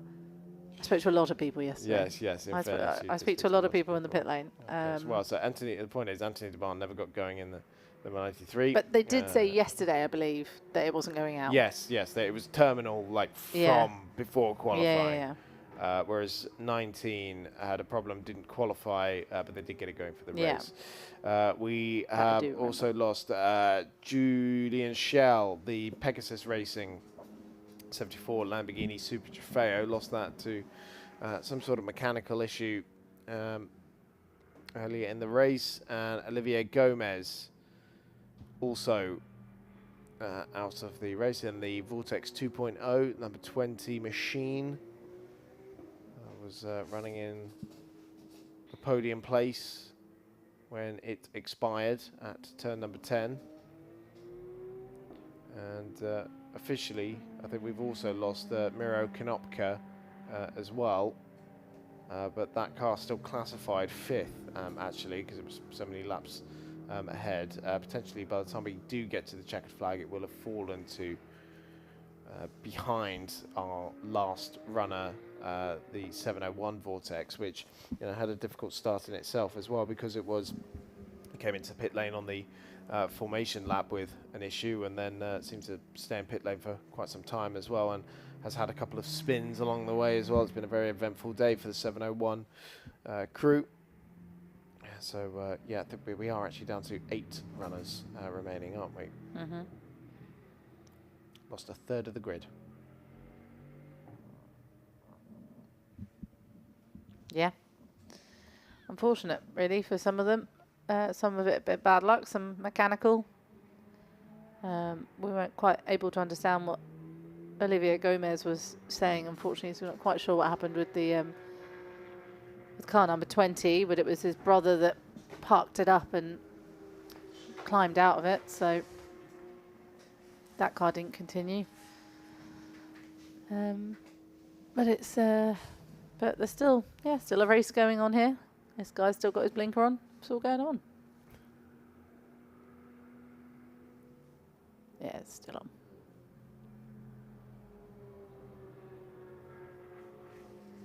God, those 4 hours have flown by, haven't they? Can't believe it's only 20 minutes left. Yeah, just gone 6 p.m. local time. And, we have been racing here this morning since about 9 o'clock here with the prototype cup out, and then start of the Endurance Cup as well. Yeah, if you missed that one, do check out the YouTube channel, because that was a fun little race this morning. I enjoyed that one. Prototype's always a highlight of the weekend. Yeah, they are. Here in the Ultimate Cup Series. Yep. Great first rung on the ladder for young drivers and gentleman drivers looking to make a career in prototype racing. Yep.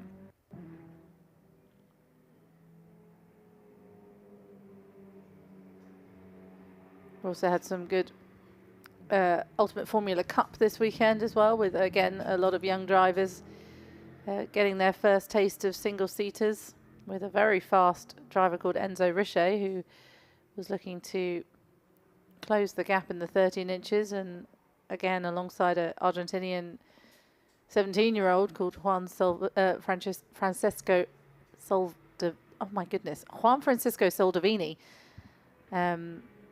who took 2 wins over the weekend before a mechanical failure in the final race. There were some good races as well, so if you fancy watching a bit more, head over to the YouTube channel and click on the specific link that you would like to watch. Yes, Ultimate Cup TV on YouTube.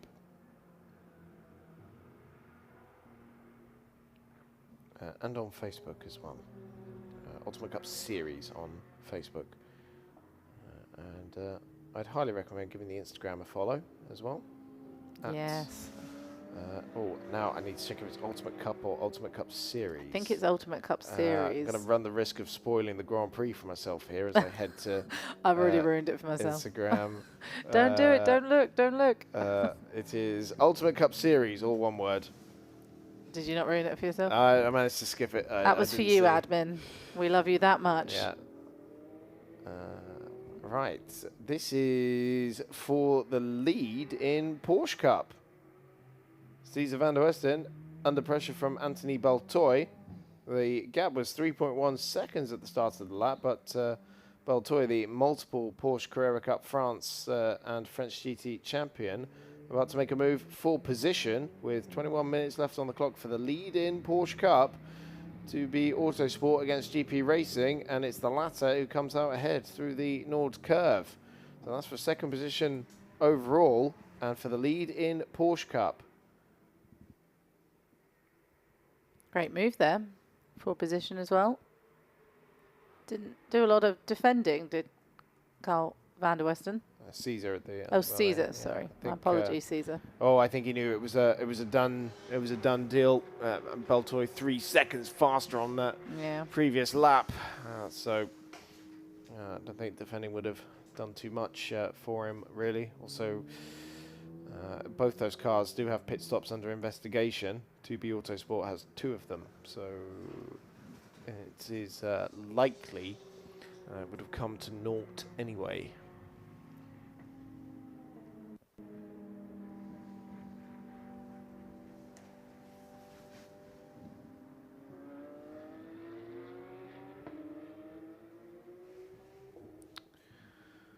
So Jean Bernard Bouvet. 5 laps clear now of this battle we were just watching. It was, last time out, we saw these cars out in Trofeo GTE. It was the number 7 2B Autosport crew that came out on top on that occasion. Olivier Roman Fab and Yan Pen Lu. Whereas in the first Ultimate GT Endurance Cup of the season, it was the Martino by Almera's pairing, Marlon Hernandez and Mathis Jalbert, who were on top, whereas Caesar and Carl van der Westen have been on the podium in GT Endurance Cup and Trofeo GTE. They were second in the GTE race in Portimao, third in the GT Endurance Cup race in Paul Ricard. And we're going into this weekend. 2B Autosport were 1 and 2 in the Porsche Cup standings, 10 points separating them. But GP Racing might be stealing a march there. In fact, might well be tied on points with the number 7 crew going into. Oh no, it'd be 1 point behind, I think. If 1 point behind, if my mental arithmetic is correct. Of course, for Vision, they're on course for their 3rd win in as many races. The GT Endurance Cup season opener in Paul Ricard, they were victorious. In the Trofeo GTE race in Portimao, they were victors there as well.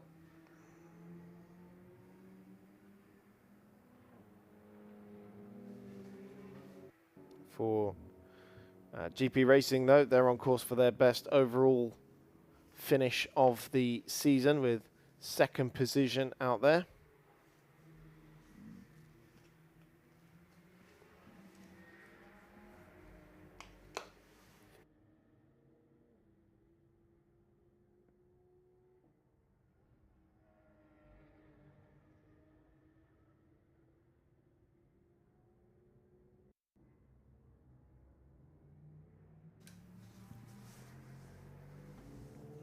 The Vision car puts a lap on Romain Fav. 1 lap down on his Porsche Cup rivals. Very squeaky chair, sorry about this. Every time I move, it squeaks behind you. Yes, I feel like it is getting picked up. But, no, every time I keep trying to turn my mic off and then I sit backwards and then suddenly it creaks again, so sorry about my squeaky chair.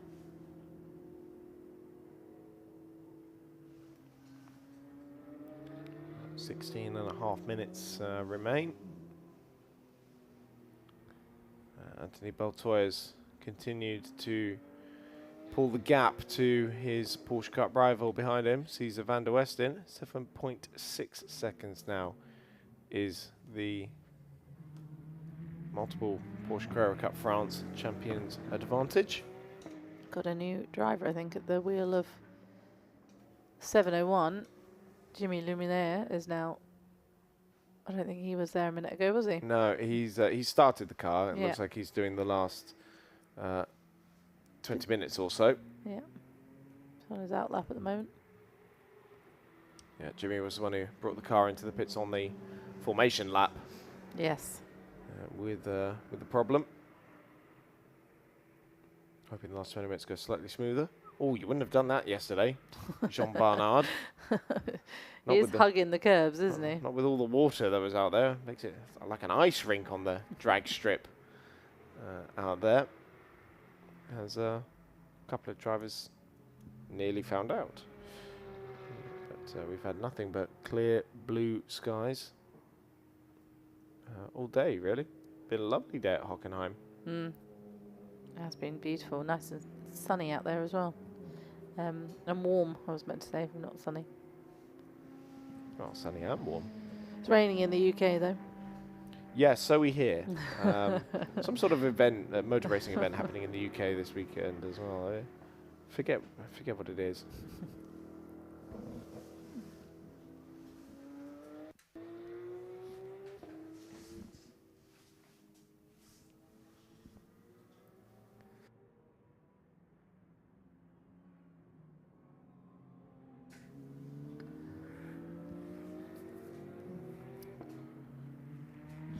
Bouvet, 54-year-old from Manners, who has been racing alongside Jean-Paul Pani for several years now on their multiple successes in V2V and Ultimate Cup competition, but also a champion in Formula Ford 1600 and in the French Super Production Championship.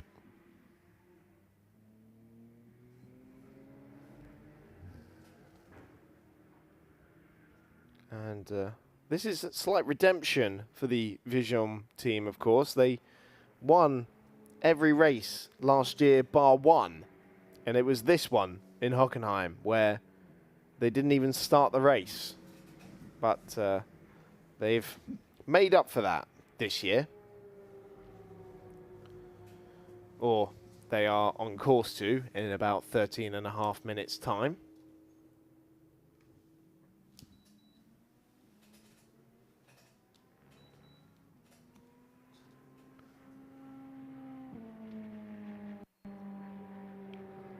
Oh, that was a moment, though, for I told you. Jean-Bernard Bouvet. He's been hugging the curbs a little bit too tight. Yeah, just running a little wide on the exit the Sachs curve.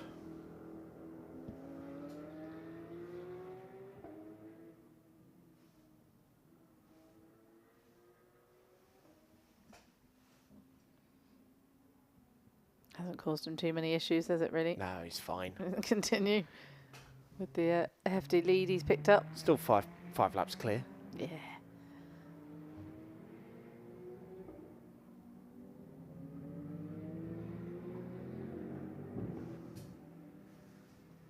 He's even got the headlights on. He knew that we were going for a blurry to clear shot there and wanted it to be extra cinematic. Nice.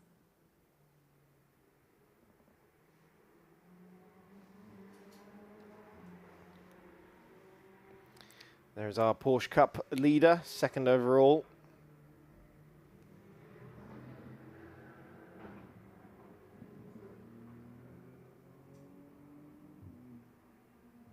Car number 14, 17 and 89. This might be what we've just had through. Minimum pit stop time under investigation. Yeah, so Was those that are the the same cars one? that have had the asterisk next to them. So yeah, the top two in Porsche Cup, and then also the M4 BMW GT4 car. So it's always after the pit window, or when the pit lane is closed, because you're not allowed to make a stop in the last 15 minutes. Yeah. Where you these sort of tend to pop up. Because I think what they'll do, they offer you the chance to, hey, look, if you make another pit stop, that then counts as your mandatory pit stop, then you don't have to get a penalty. But obviously they haven't done that. So.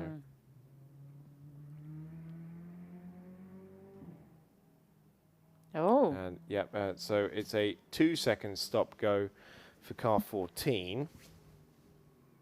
Which is Cesar van der Westen at the moment. Yeah. So that's the first one to come through. And if 2 seconds sounds random, well, usually the general rule of thumb is it's double the amount that they missed it by. So there must have been like 1 second underneath the minimum pit stop time. So therefore, you get a 2 second stop and go. I mean, the stop and go itself is already like hard enough. I was going to say, you're already losing time coming through the pit lane. Yeah, exactly. It's not like a 2 second penalty. It's driving through pit lane and then being 2 stationary. seconds. As well. Car 17, which is BMW, gets a 1 second stop and go penalty. They must have been right underneath. How do you even stop that? One there. Yeah. Stop, go. And then the last one to come through will be the 89. So Cesar van der Westen's coming immediately to serve that penalty. Does have a 1 lap advantage over Romain Fav, his nearest class rival. So shouldn't be in danger of losing out an overall podium position to his teammate, and for 89 it's a 1 second stop-go penalty. On top of the 5 second penalty that car has to take as well. I think it was Loic Thiers who incurred that track limits penalty, but they're nearly 30 seconds clear of the Van der Westens, so that shouldn't be a problem for them at all in terms of their class victory.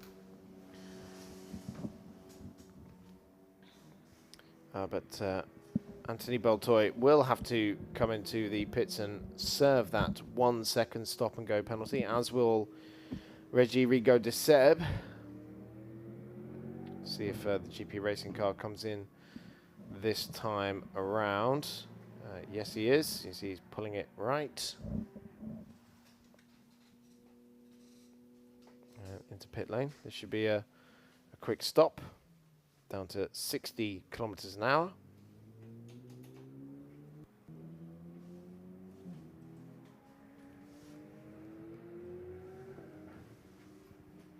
As he stops there. 1 second and on his way again.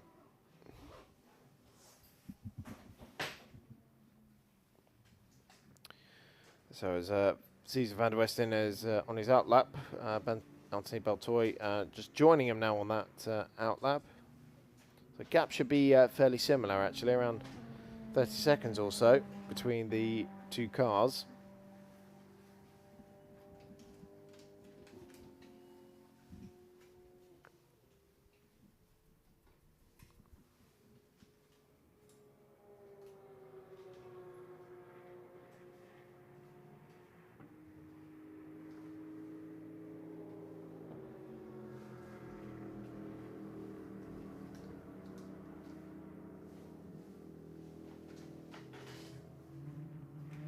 He turned his indicator off now. Oh, it wasn't him, was it? It was 701. Oh, that's the 701. I haven't seen him for a while, actually. So. No, I can see him behind there. He's still running. And just here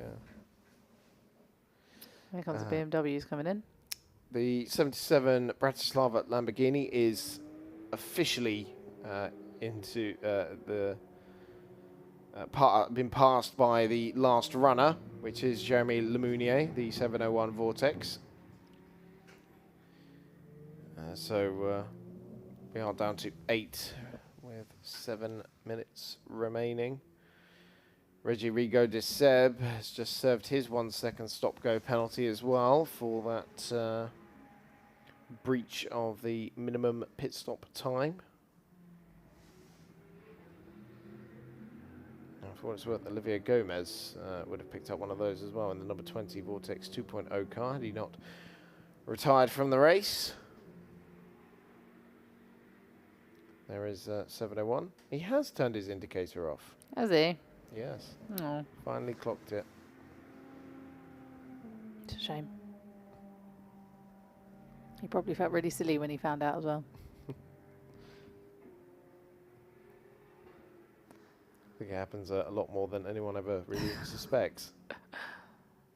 Well, they should put the automatic one on there, shouldn't they? Should think it through more. Only 6 minutes left of this race until we take a little break. Actually, we won't be racing again for a couple of months. Yes, we're going into the summer break now, very much, the Ultimate Cup Series. So, yeah, we won't be back in in August. We won't be back for the rest of this month either, but we are back in September. It's not the first weekend of September, it's the second. Yes, it is the... no, it's the first week of September. 5th to the 8th. Ah, excellent. Okay, yeah, so the first weekend of... September. September. Well, technically 1st of September is a Sunday, isn't it? But yeah, the first full weekend of... no, I'm only saying because I pulled myself up on that earlier in the week as well, because I was making plans for September and somebody asked me if I was free on the first weekend of September, and I said no, but they meant the first, so... Anyway, yes, we're back in September on the 5th to the 8th at the beautiful Mugello circuit. We're very much looking forward to that one, and should be a good number of prototype entries for that one as well. Hopefully a few more in GT. Oh, see, now the BMW's got his indicator on. Oh, dear. I think that might be more for the Vision car to go... Yeah, see, he's turned it off. He's saying, saying go right, please. After that, as we mentioned, we go Mugello, then we go to Magny-Cours on October the 10th to the 13th. And then we finish in Beauregard on November the 7th to the 10th, which I don't know if it's going to be a bit chilly, actually. Oh, I'm sure it will be. Yeah. Yes, I'm sure. It was chilly there in the evenings, especially. Like we were saying, because you're in a valley, and as soon as the sun goes down, it gets very cold. And we were there in March, and yes, it was very cold indeed. But that's where we'll be crowning our champions and having the championship awards as well in Le Castellet on Sunday evening as well. So there'll be lots of festivities there, I'm sure.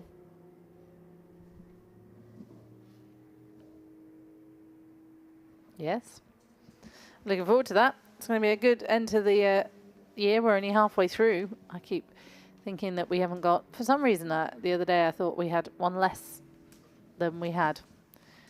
It's not a fascinating story, but I've run with it now. So so I forgot, I think, about Magny-Cours. So I got a delight the other day when I looked at the calendar and I thought we've got another round to go. So yeah, so we've got 3 more to go, which is very exciting.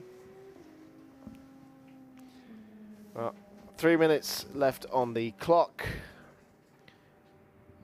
Should be on to the penultimate lap of the race now.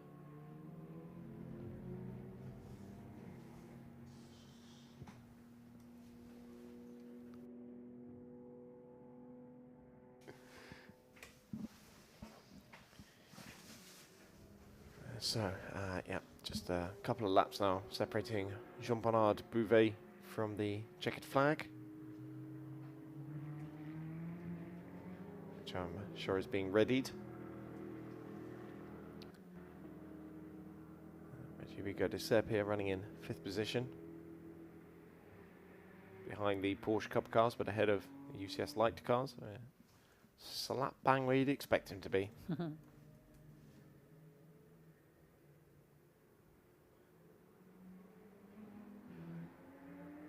We might squeeze an extra lap out of this, actually.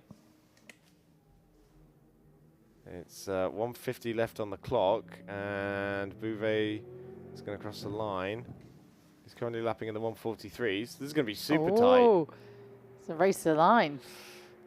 Don't know. We might be on the last lap. We'll see when the checkered flag close. comes out. That was slap bang on the money there for what is currently Bouvet's lap times. You thought they'd have told him just slow up by a couple of seconds just to make sure, you know, be awful if they've miscalculated this by a lap of fuel, for example. No, don't say that. Don't say that. Well, we were talking about the Graf Racing Nova in the Prototype Cup, how they had to really slow up on the last lap to make sure they didn't extend the race by a lap because they didn't have the fuel for it. That was quite incredible, and then they went on to win. Yes, outright.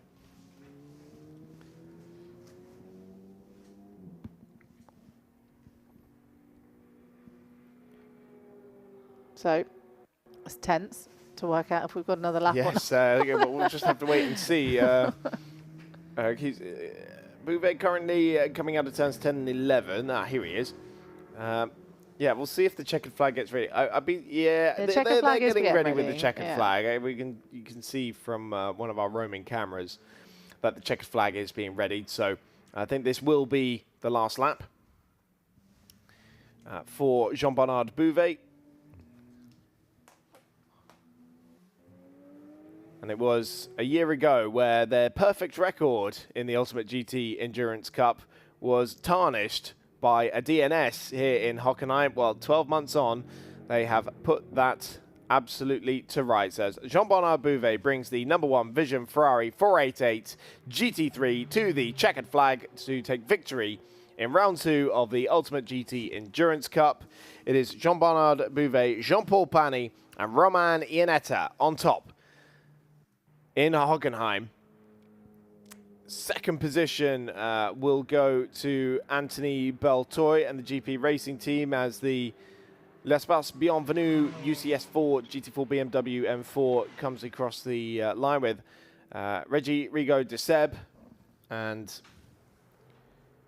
Daniel Wozinski in 5th position. And their second is Anthony Beltoy and the Porsche Cup victory for the number 89 GP Racing Team. Anthony Beltoy, Loic Thier and Gabriel Pimot, who are second overall and winners in the Porsche Cup.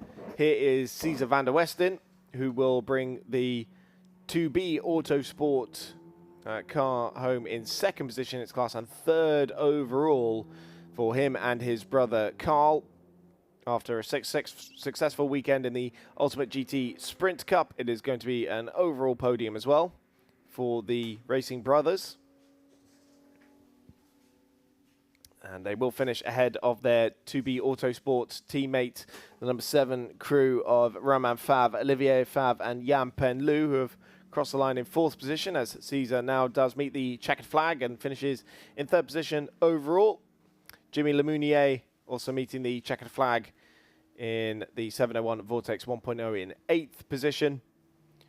And then lastly, it will be Olivier Martinez in the number 19 Giselle Technology Alpine Cup car with Benoit Marion and Julien Bouni finishing ahead of the 110. Also from Giselle Technology of Guillaume Massé and Stéphane Loeb.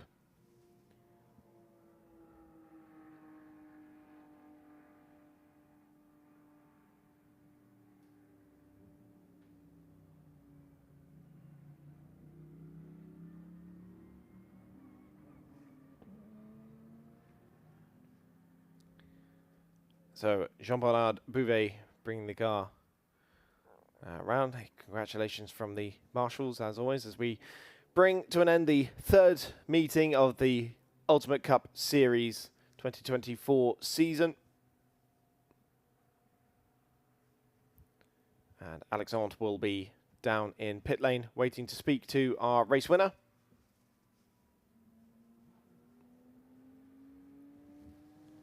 Bouvet brings the number 1 Vision Ferrari 488 GT3 into Parc Fermé into the number 1 slot.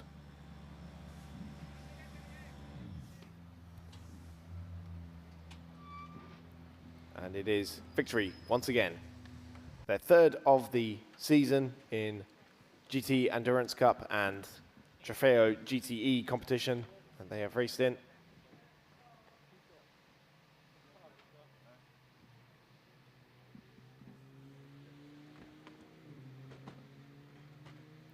Just celebrating the car there for Jean-Bernard Bouvet.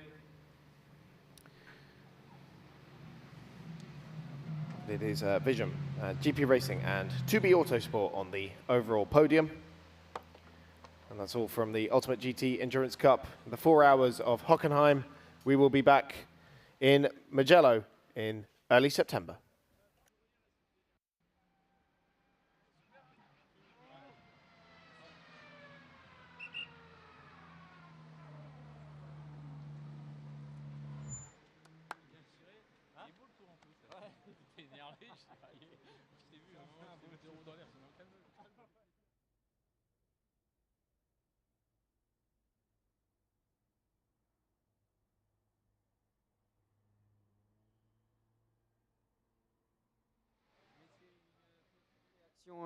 À chaud, Jean-Paul, d'abord une nouvelle victoire pour le Team Visium au terme de 4 heures. Vous avez été challengé. Effectivement, on a été challengé. Bon, malheureusement, nos concurrents ont eu des problèmes techniques. C'est un petit peu dommage parce que la bataille était belle et c'était assez serré. Et bon, là, maintenant, on espère les voir la prochaine fois en Italie. Mais nous, on est prêts en tout cas. Romain, vous deviez remplacer David Hallyday ce week-end. Vous l'avez fait merveilleusement bien puisque ce week-end, Visium gagne encore. Oui, je suis ravi d'être là. Un grand merci à Jean-Paul de m'avoir accordé sa confiance pour pouvoir remplacer David.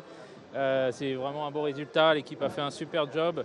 Tout le team Visium, donc je voudrais les remercier. Et puis Jean-Bernard et Jean-Paul dans la voiture aussi ont assuré. Donc je suis très content du résultat. Jean-Bernard, on a vu un dernier relais où vous avez quand même pris beaucoup de risques. Vous êtes fait des petites frayeurs, des petits passages dans l'herbe. C'est aussi ça, on le sait, vous le dites toujours. Vous attaquez, même s'il n'y a plus d'adversaires face à vous, c'est toujours aller jusqu'au bout à fond. Ouais, dans le dernier relais, voilà, la voiture était bien, j'ai refait le record du tour et puis voilà, faut continuer à rouler parce que des fois, c'est pas, j'ai déjà dit, mais quand il y a un peu moins de monde sur la fin de course, on a tendance à se relâcher et en fait, il faut continuer à rouler, être concentré et faire des beaux tours et comme ça va nickel. On a tous fait un beau job, voilà, toute l'équipe, encore une fois, ce week-end, les conditions étaient vraiment dures. Sur la qualif, sous l'eau, la course a été belle et voilà, encore une fois on s'est éclaté. Merci Jean-Paul, merci Romain qui a bien fait son job là, sur la course. Et puis voilà, rendez-vous au Mugello. Bravo à tous les trois, on va essayer d'aller avoir une petite réaction des vainqueurs de la catégorie Porsche Cup, le GP Racing Team.